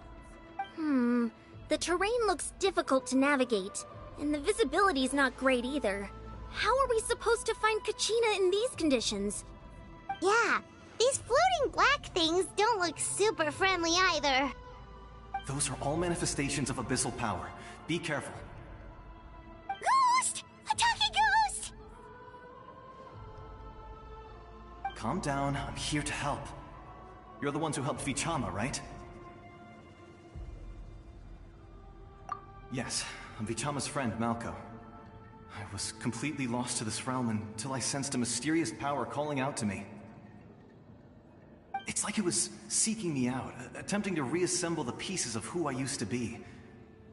Of course, it could only do so much. I'm sorry I can only appear before you in this imperfect form. No, we should be the ones apologizing. If the Spirit Speaker Stone hadn't become corrupted by the Abyss... But we had to destroy it. Otherwise, Vichama and his tribe would have been in danger. Of course. Thank you for protecting him.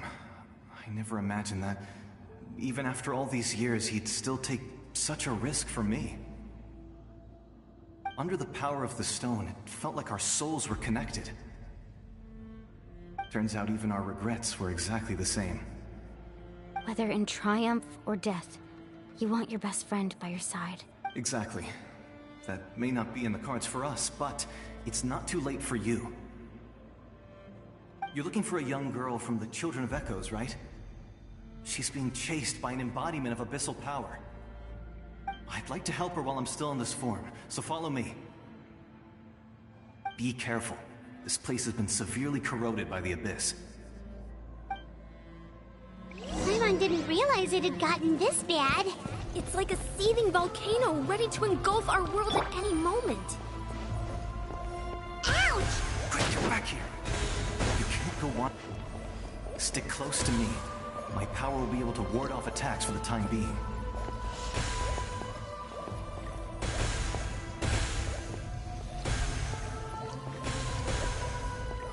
We won't be able to keep this up.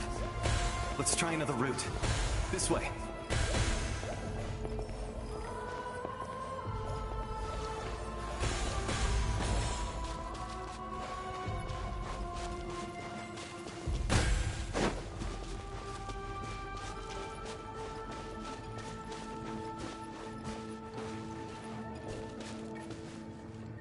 Not good. More monsters. We shouldn't waste our time on them.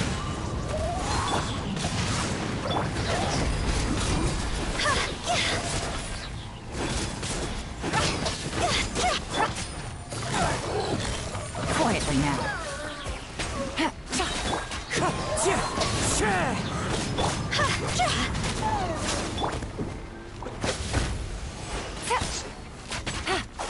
Busted.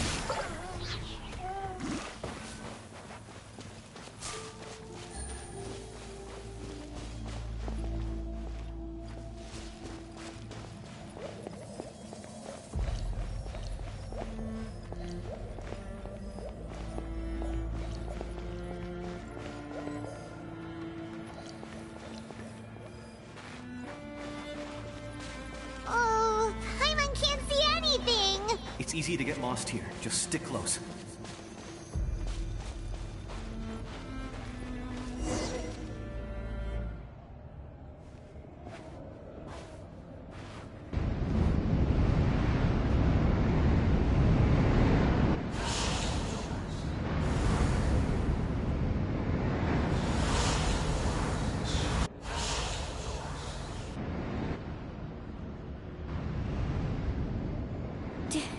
Did you hear that? What? Never mind. It was probably just my imagination. Don't scare Paimon like that! I heard it too. It was a voice from the abyss. What did it say? Doesn't matter. It certainly doesn't harbor good intentions.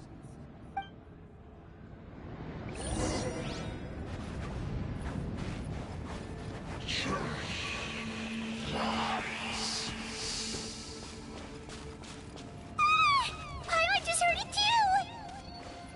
Let's keep going. Paimon wants to get out of this place!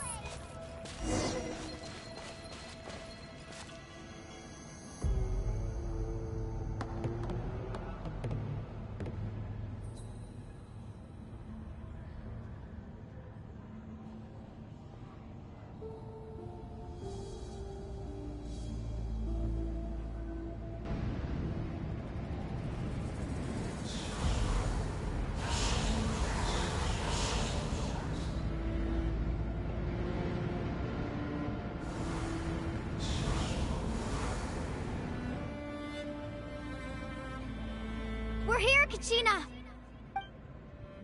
Oh, honey? You made it! Looks like our reunion will have to wait until we take care of these monsters. Good idea. Let's go!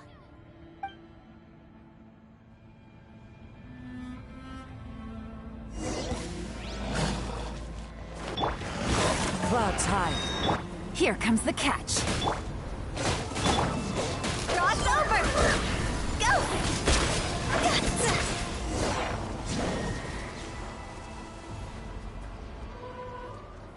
You're here.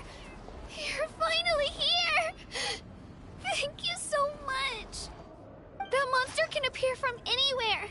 It almost caught me a bunch of times. The Y-Up's power helped keep me hidden, so I just tried to stay out of sight until you got here. Atta girl. You did so well. And most importantly, you weren't hurt. Should we start heading back then? Actually, I have a request. Will you come visit the Y-Up with me?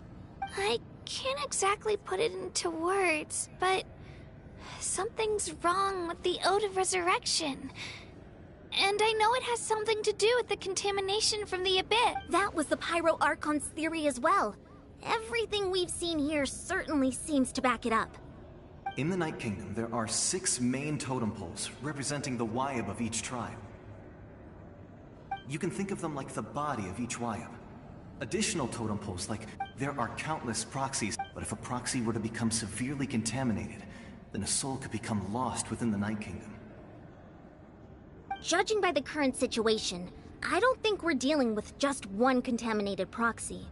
Even if we could drive back the abyssal power from one of them, that probably wouldn't even put a dent in the problem. Still, we can't just leave the Y-Up to suffer.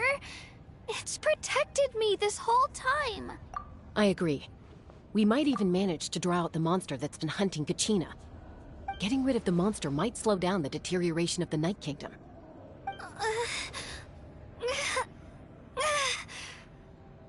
Kachina?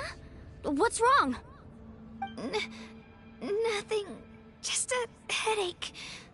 And that voice again, telling me to abandon the Y-Up and leave this place. Maybe we really should leave. Kachina's already been here for too long. No, I'm fine. I don't plan on listening to that nonsense. I can hold on. Just up ahead. I'll lead the way. Besides, I can still fight, so please, help me out a little longer. Listen to me, Kachina. We'll come with you, but that's because we want to help the Y-Up, not because we have something to prove. You don't have anything to prove either. It's okay if you reach your limit. We'll be there for you. All right. The sooner we get this done, the better. We've already come all this way, so we might as well try to get to the bottom of this. Let's go. This way. I'll stay here and try to stall the Abyss monster. All by yourself? That's too dangerous. It's all right. I may not be as strong as that monster, but I'm definitely more familiar with the area. Besides, I don't have much time left. If you're anything like my friend, I'm sure you're not particularly fond of goodbyes. So go. Achieve your goal, and return to the world where you belong. Thank you for everything.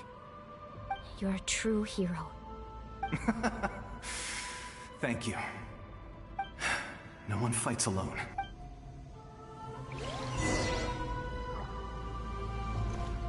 Does your head still hurt? Let me help you walk. I'm fine. You should know I'm made of stronger stuff than that.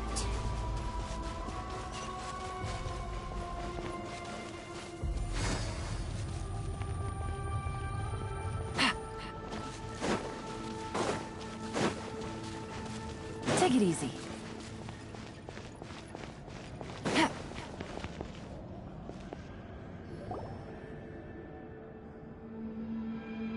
Wyabb? Wyabb! I'm back! My friends and I are here to heal you. Wyabb, can you hear me? Wyabb? So we were right. The contamination is already too severe. It's preventing the Wyabb from answering our calls. Alright, get ready everyone. Time to purge the abyssal energy from this place. Careful. We've got company. Already? You really think that puny soul could slow me down? Courage in the face of futility is pure folly. He tried to get in my way, so I disposed of him. You killed Malcolm? He would have dispersed with or without me. Rather than worrying about him, I would urge you to focus on yourself. You may have defeated others of my kind in the past, but underestimate me now. No, the power of the Abyss is intoxicating. The destruction it seeks captivates like a masterful work of art. I thought this naive little girl was an exception, but it turns out humanity is full of lambs willing to offer themselves up to the slaughter. That is the tragedy of your short lives. You understand nothing of all-encompassing power. Ancient names, pride, friendship, all empty ideas invented to give you a false sense of self-worth. They possess no power at all. The Pyro Archon created those grandiose ideals out of pure selfishness. Anything to avoid sharing power. Anything to avoid handing over the... Don't believe me? Then ask yourself, why is the Pyro Archon strong beyond measure, while you, Kachina, remains... Kachina! Give me your hand.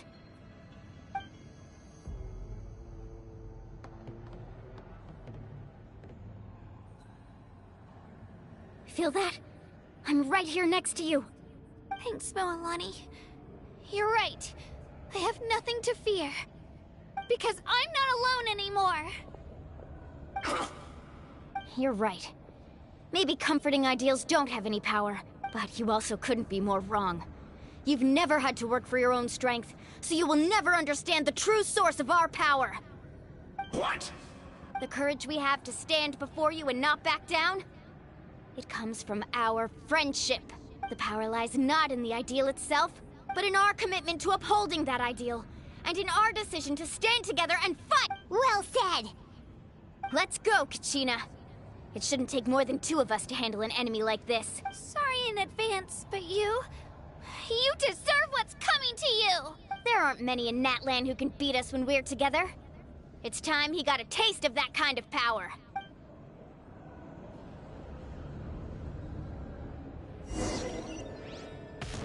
From the ashes, right here. World anew. Let the fire of my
That's what he gets for underestimating you two.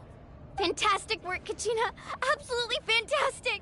This makes me so unbelievably happy. I'm happy too, Mualani.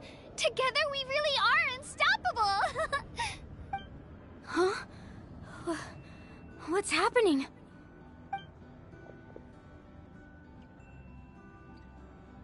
My ancient name is glowing? But I thought I didn't bring it with me. It's probably a projection from the real world. But that doesn't explain why it's glowing all of a sudden. Wait, does that mean you're...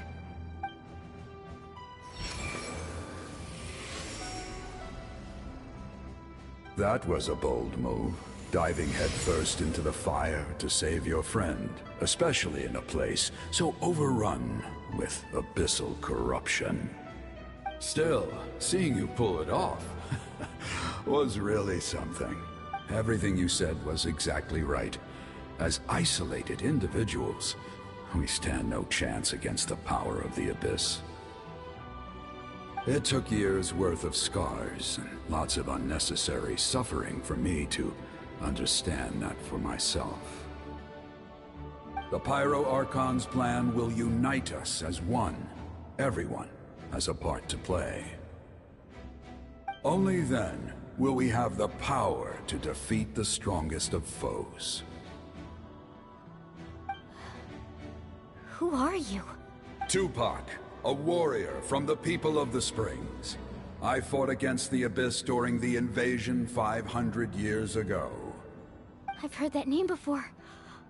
You were the giant who saved all of Natlan. Since you were able to awaken my words from your ancient name, that means you have fully embodied the aspirations of the Wayub.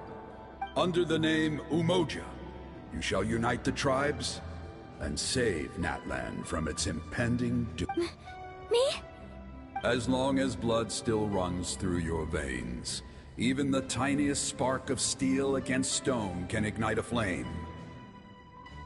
Its blaze will become one with our vision for Natlan. Even amid everlasting darkness, our bonds remain eternal.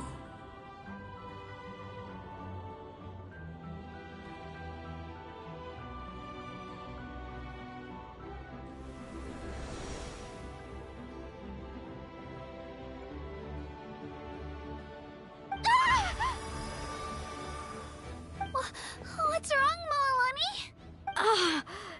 So many memories. My brain was just flooded with everything he once knew. So that's what happened. What do you mean? Did you just figure something out? 500 years ago, they foresaw the very crisis we're facing now. Efforts to save Natlan started all the way back then. We can go over the details once we get back. We shouldn't linger here longer than we have to. I know bits and pieces, but I had no idea Mualani was also part of the plan. This sounds like something that's going to need a lot of explaining. Let's focus on saving the Wayub first.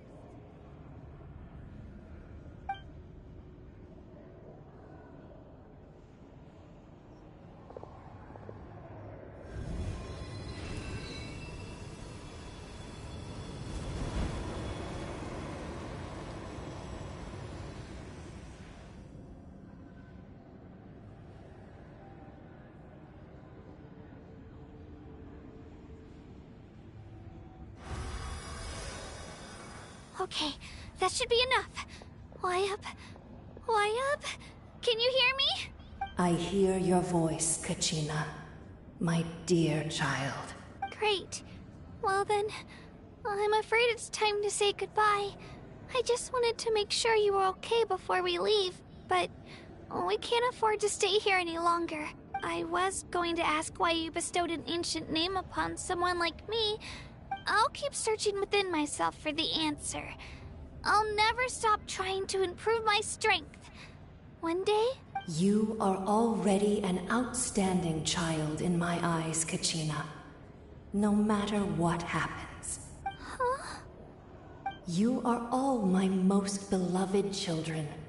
It has always been my honor to protect and nurture you. Your ancient name is just that. A name. Much like your parents chose to name you Kachina, I also gave you a name, but it need not define you. Focus on who you want to be. You are already worthy of your name. Now, you need only devote yourself to becoming a better you. The story of your ancient name is for you to continue. Just like your parents, my love for you will never change. No matter what the future holds. Thank you, Wyatt. It gladdens me to see the Pyro Archon's plan move another step towards completion. But it is time for you to leave this place. The situation here is getting worse. Go now, my children. Save Natlan on behalf of all you hold dear. I know we've never met before, Wyatt, but I just wanted to say thank you for encouraging Kachina. It was exactly what she needed to hear. Whoa! What's going on? An earthquake? We're out of time. It's the power of the Abyss. Quick, we need to run! It's a Seelie! The Seelie opened the way for us!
You've done well.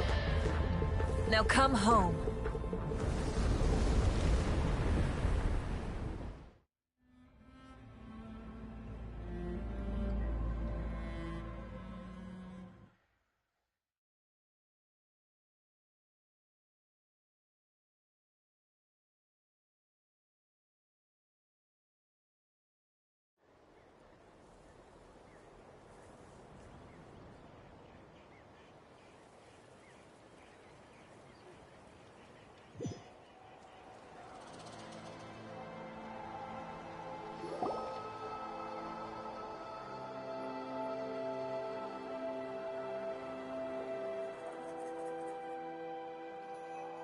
The Pyro Archon saved us.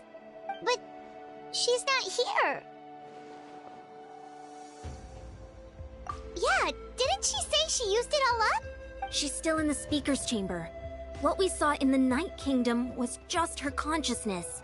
So you're saying her consciousness did all that? Every great display of power comes at a price. You must feel terrible, Kachina. Just hold on. We'll get you to a doctor soon. Let's get back to the stadium. The Pyro Archon said she'd have a doctor waiting for us. I recommend getting a full checkup, just to make sure no damage gets left behind. Paimon feels okay. What about you, Traveler? Right. You always seem to do pretty well against the Abyss. Let's get going. We need to share what we learned in the Night Kingdom as well. Right. The Wyatt mentioned something about the Pyro Archon's plan. What is it exactly? I'll let her explain everything. We're all a part of the plan now. Every move we make from here on out will decide Natlan's ultimate fate.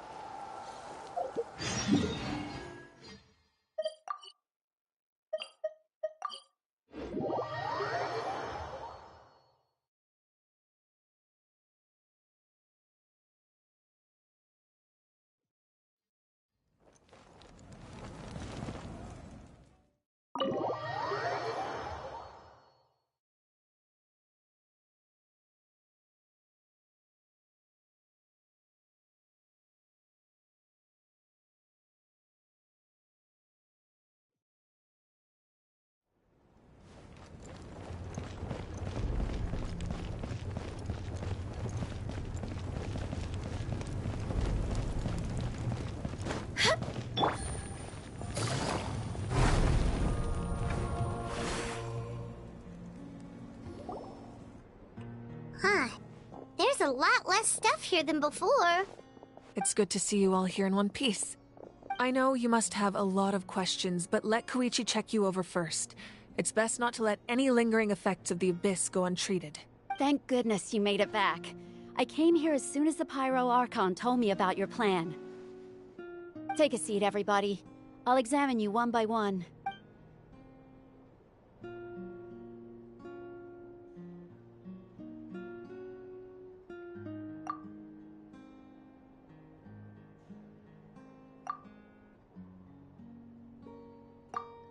All right, that should do it for now. But just to be safe, I'll perform another checkup in a couple of days. I have to say, though, I've never seen anyone react to the Abyss like you, Traveler. It's like you're completely immune to its power. She's always been special like that. She can even purify its power. Wait, now that you mention it, Paimon doesn't think she's affected either. Given the current situation, that ability will likely play a great role in the events to come. Of course. I still have patients to see, so I'll head out. Thank you, Koichi. All right, all right. We might not see eye to eye, but we both had good intentions. Just give it time. I'm sure we'll figure things out between us one day. Yeah.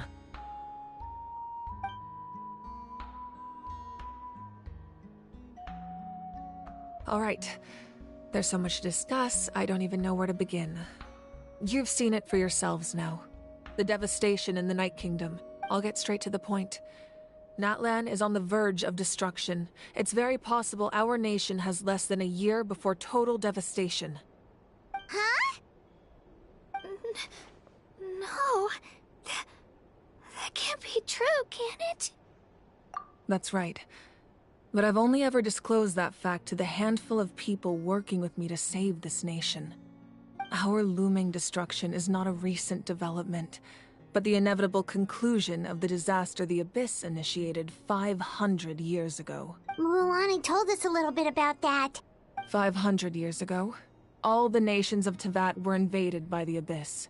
Unlike the other nations, Natlan never had stable and deep-rooted ley lines, so we suffered the worst of the invasion. The battle against the Abyss was exceedingly long and brutal. In the end, victory came at the cost of our civilization and countless lives. Even then, it took centuries of solving the disasters caused by the Abyss to finally achieve the peace we know today. And still, this is but a superficial victory. The forces of the Abyss have merely been driven back underground. Their threat to Natlan remains as real as ever. I'd never have guessed. The problems plaguing the Night Kingdom are all the more complicated because that realm is essentially functioning as Natlan's ley lines. Immediately after the war, our calculations estimated that we would have a maximum of 500 years before the Night Kingdom was completely lost to the Abyss. But at that time, we were a nation of the destitute. Our people no longer believed in victory, nor did they hold hope for the future.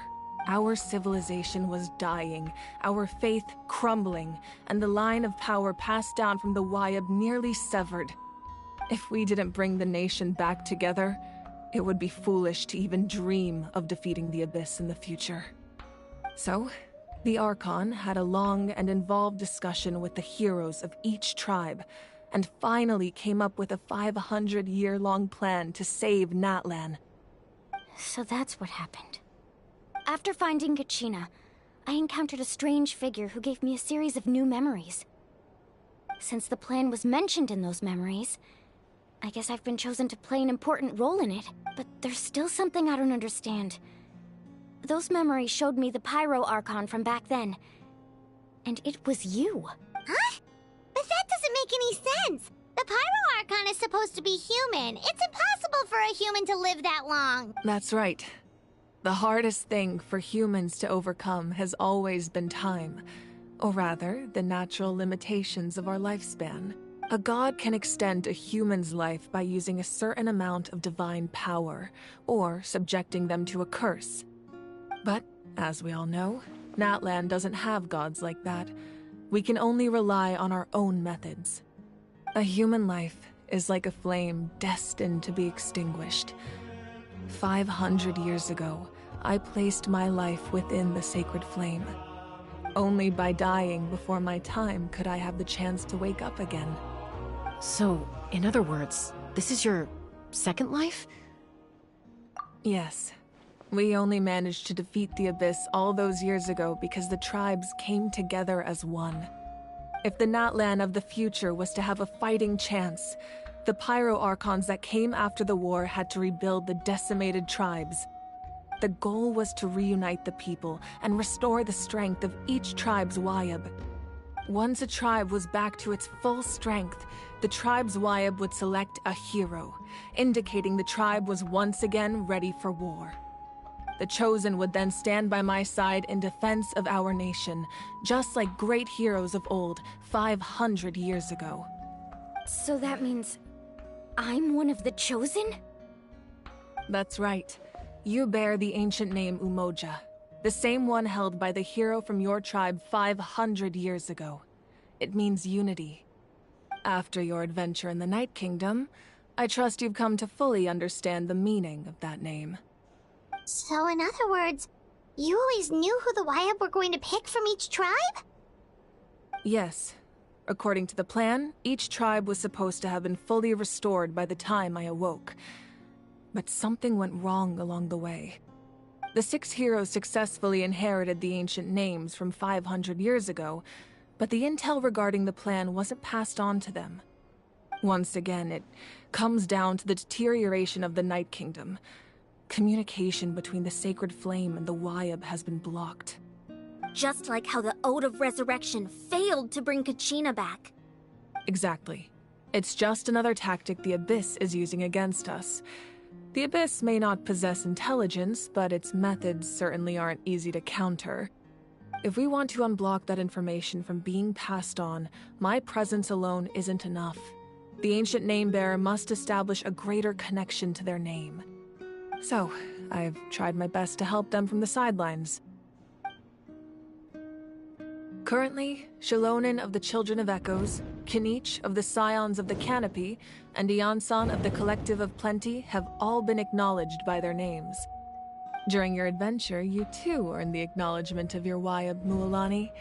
In the process, you gained the memories stored within your name. But we have less than a year! Yes, but we have no choice. We cannot start the plan until all the heroes have been gathered. That's also why I haven't been able to take action despite the urgency of the situation. But if you knew this whole time, why didn't you just tell me about my role in all this? Wouldn't that make everything go a lot faster? Perhaps, but the opposite could also be true. Knowing your destiny too early could mean failing to realize your full potential. Just like your determination to save Kachina, I hope your commitment to this endeavor comes from your own strength of will, rather than a sense of obligation. So I suppose you're not going to tell us who the final two heroes are then? That's right. Their time is yet to come. Putting pressure on them beforehand will only hinder their development. I can only trust in the judgment of the Wyab. I have never believed I could solve this crisis alone. In fact, it was precisely because I chose to trust and rely on others that we managed to get this far. Natlan's salvation lies not in its Archon or any singular individual, but in us all. You're quite perceptive, aren't you? I thought I might get away with avoiding the topic. Huh? Oh, right! All of the stuff you stored here before, where did it all go?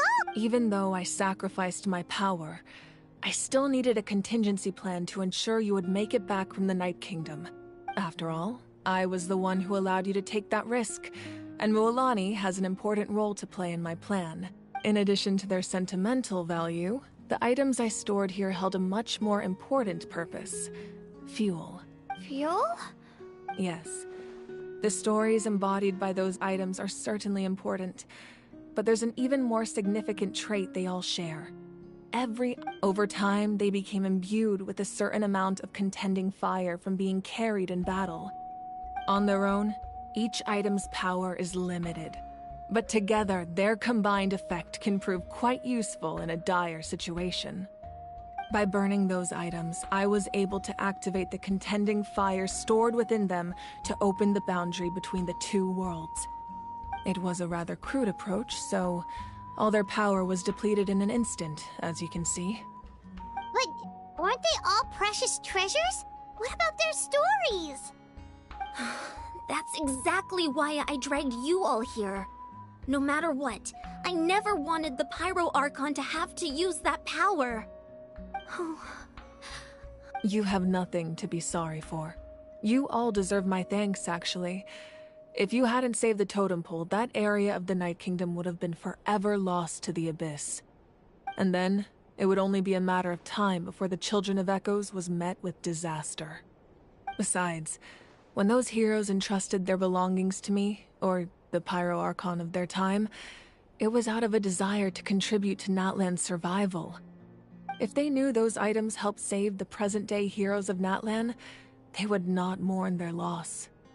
Even when you put it that way, I still feel bad. There's no need. Remember what I told you about time? The people and the events of the past are never truly lost to us. We simply carry them with us in a different form. In that sense, we didn't lose anything at all. If you still have regrets, let them fuel your resolve in the battles to come.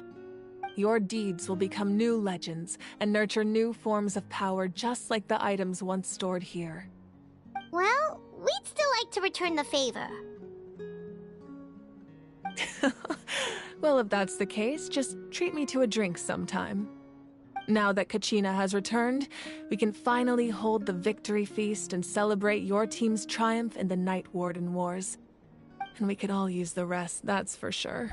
Plus, you'll be able to silence everyone who doubted you once and for all, Kachina. Still, now that I know the danger we're facing, having a victory feast doesn't feel right. Try not to let it get to you. It's important to stay calm. Worrying about it will only affect your judgment. All right. You should head out. I'll join you in a bit.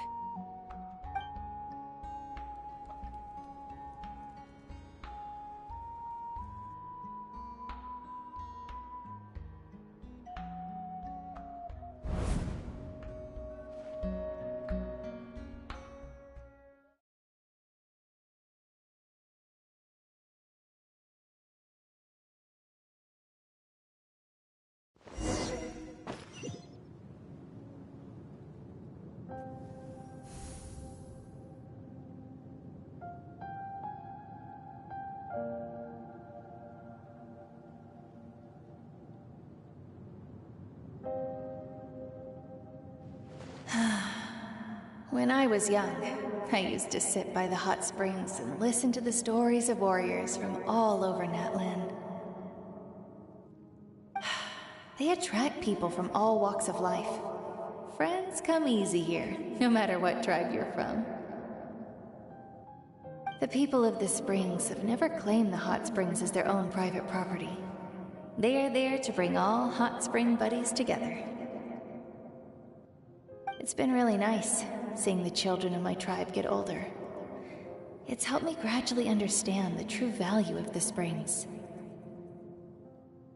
I've witnessed their energy, their determination, their absolute passion for life. Even when they cause trouble, I never managed to hold on to my anger for long. It's unbelievable how quickly they worm their way back into my good graces. I'm certain Mualani will become a great warrior when she grows up. She possesses infinite potential. I can see it. One day, when I'm no longer in fighting form, I'll come here and tell stories to all the children, just like those warriors did for me. So, you better get busy, Pyro Archon, or I'll end up running out of stories.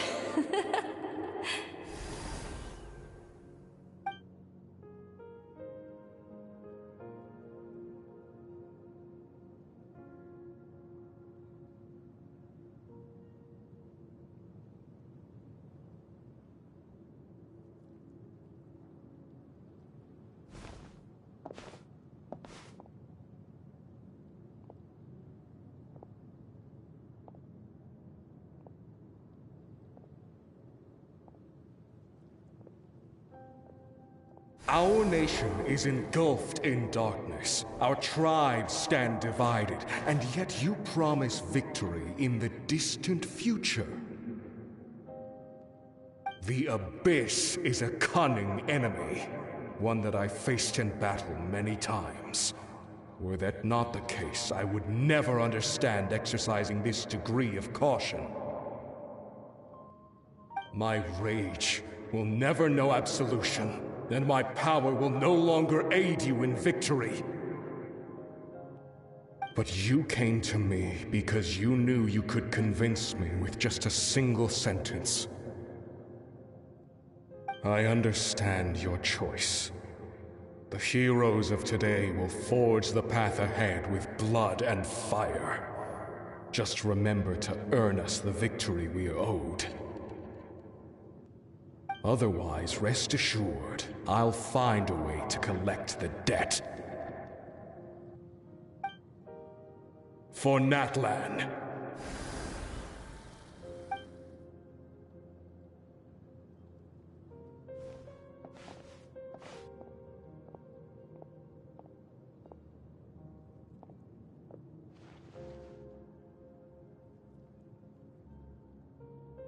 So, you're gonna head 500 years in the future to serve as the Pyro Archon again? But what about the you from right now? You're just gonna die? You can't ask her those questions and expect her to answer, my dear. The decision is hers to make, and she deserves our support. We will do everything we can to rebuild the tribes. Don't you worry. Even across time, we will all do our part to fight for Natlan's future. Yeah, Mom's right. We'll always believe in you, sis. Oh, seriously though, Dad should be here. Where is he? I imagine he didn't know what to say, so he chose not to come at all. Don't take it to heart, my dear. That's just who he is.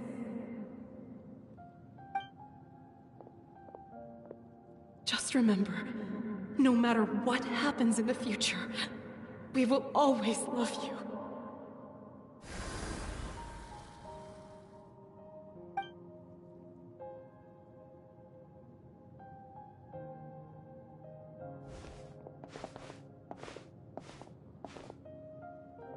I'll come find you one day. I know I can't live that long, but I'll think of something. There has to be a way for us to meet again one day. If there's an answer out there somewhere, I'm gonna find it. So, don't forget about me.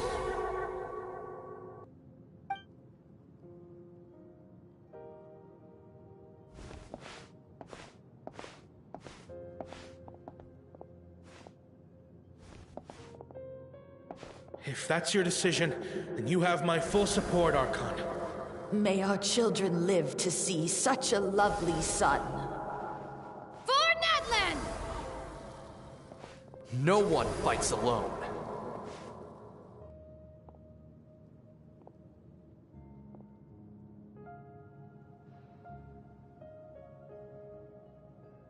The rules are my legacy. They shall grant us the strength to overcome the next tragedy. War forged the 6 tribes, taught us how to fight, instilled in us what it means to love. Who will be the one to bring this to an end?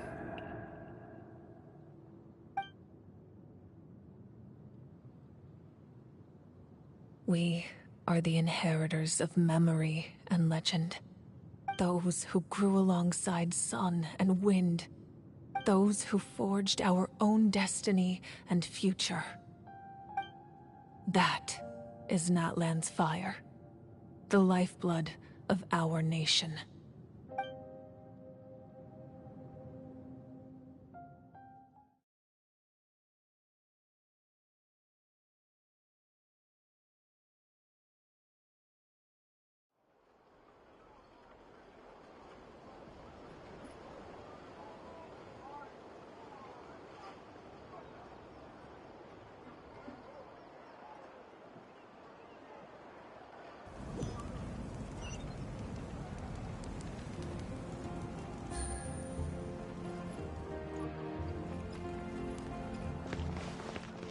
Take it easy.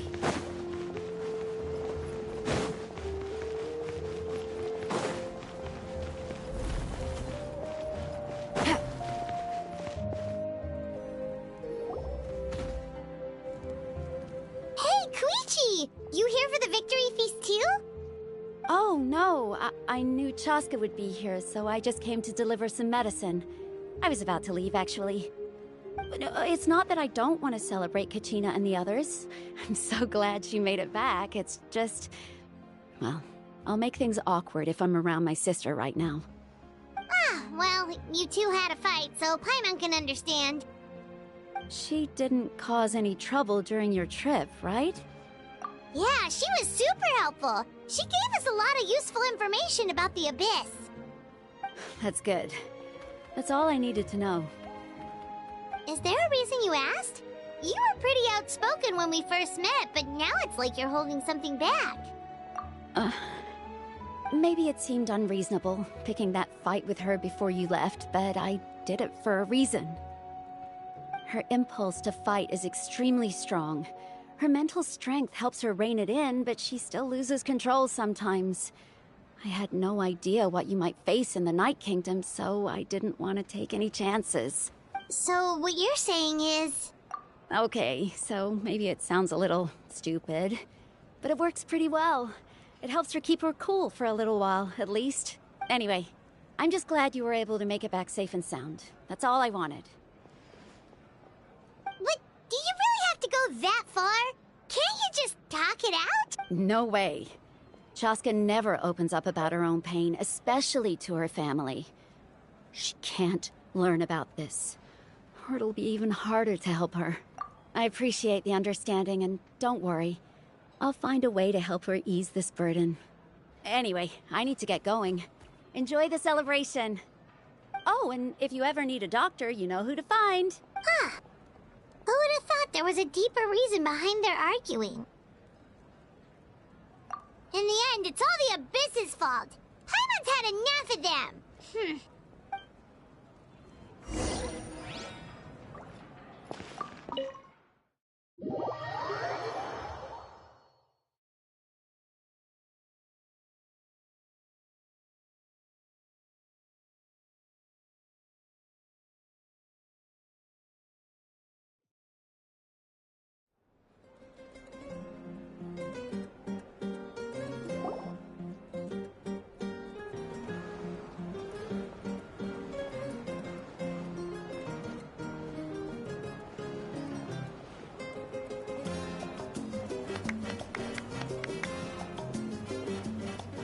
Let's give a huge round of applause to our brave young warrior, Kachina! Woohoo! Well done, Kachina. Thank you, everyone. I'm so glad I finally made it. I always knew you could do it. With so much potential at your age, you have a great future ahead of you. You're one to talk. Don't think I didn't know you were the first person to abandon your team. I'll be dealing with you when we get back.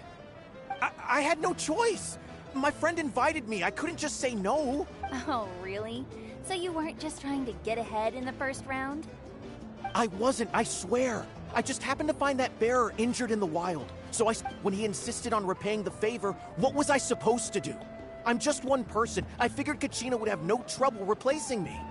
But the fact of the matter is that after your departure, everyone else started thinking about swapping teams too. I'm really sorry, Kachina. It was wrong of us to abandon you like that. It's amazing that you still made it all the way through to the Night Warden Wars. That's the highest honor. So, what about you guys? Did you make it far? Our team captain drank too much the night before the competition and turned up late to the stadium on the day. We got disqualified. Serves you all right. No sympathy from me. All right. There's no need to be like that, Uncle Pakal. Dear friends, I'd like to say a few words. Firstly, I'm grateful to my friends and our great Archon for helping to bring me back. This traveler and her companion Paimon are some of the strongest people I've ever met. If they were allowed to participate in the pilgrimage, I have no doubt that they'd win the whole thing. They've agreed to let me learn from them. With their help, I believe I can become even stronger still. And let's not forget my good friends, Moalani, Chaska, Kanich, and Dayon-san. They all helped the Traveler and Paimon figure out a way to bring me back from the Night Kingdom. They too deserve to be called our heroes, so please give another round of applause for them. Thank you so much. Well said!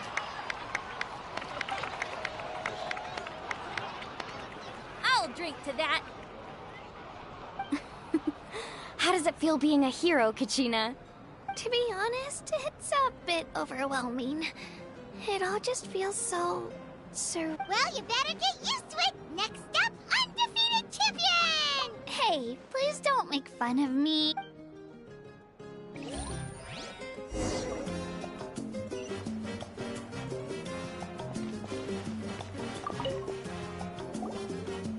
Ah, you're here. Have some fruit juice. I got it specially for you two. How did you know? That's Paimon's favorite! You look like you've still got questions. Ask away. Because they had their own lives to live. The thought of telling them, abandon your families and everyone you love, and come with me to the end of time, for in 500 years Natlan will be destroyed, it seemed too cruel. You could just as easily point out that everything in this world would come to an end eventually. But life is short. And beyond a point, it just doesn't seem real. Imagine if I said, let's leave right now, and go save the sun because it'll flame out in a few million years. It would sound quite ridiculous. I couldn't make them shoulder that burden with me. Besides, every generation will have its heroes, this one included. The plan could still work without them. Or, of course, without me. But since I was the one who came up with the plan, I felt duty-bound to see it through to the end. Paimon's suddenly remembering that portrait in your room. Was that your family from back then? Yes, it was. So when you asked me who my sister grew up to be, the truth is that very little information survives. From what I've been able to piece together, I can conclude with a reasonable degree of confidence that she ended up as an architect and artist. She played an instrumental role in rebuilding the scions of the Canopy tribe, designing and building many houses. But of course, none of her buildings are around anymore. Still, it was an impressive achievement, and I'm very proud of her. You feel loss keenly. It seems to stir up feelings of regret in you. But this is something I have long since come to terms with. This is a war, and there can be no war without loss. I am already far more fortunate than those who lost their lives to the Abyss. The people of Natlan look to me as their Archon, and the weight of their expectations is mine to bear. I must see our fate through to the very end, no matter what I may find there.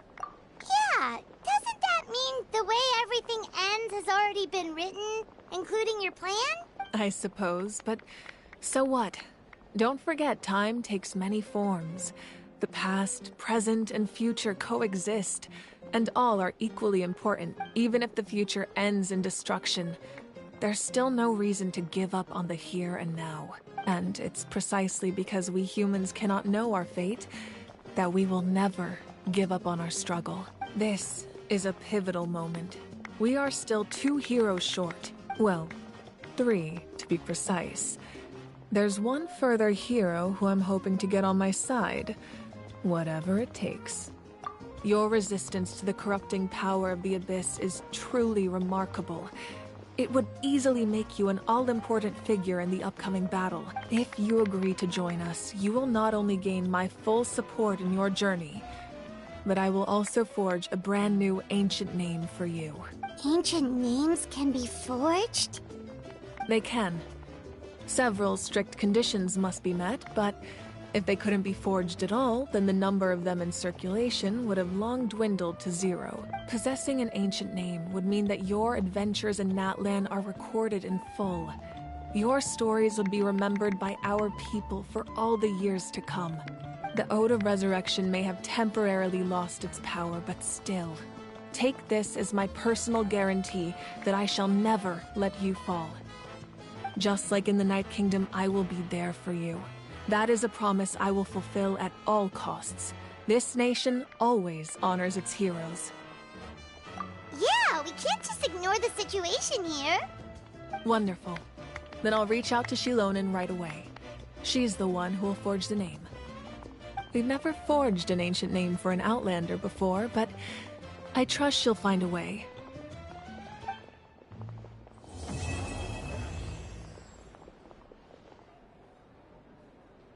My lord, we've received word that the Pyro Archon has lost much of her power. Although your injury complicates things, this is most certainly the opportune time to seize the Gnosis. Victory and defeat are rules, not outcomes. I have never taken advantage of an opponent in a time of weakness, and I don't intend to start now. As for you, I must confess, I did not expect that little trick of yours to save the day. No matter how dense the fog, as long as the sun remains, we cannot turn day into night. She could have dispelled it. She simply chose not to. You don't have much time, and you're injured on top of that. What do you plan to do next? I'm beginning to see just how useful you may turn out to be. You heard something from here, didn't you?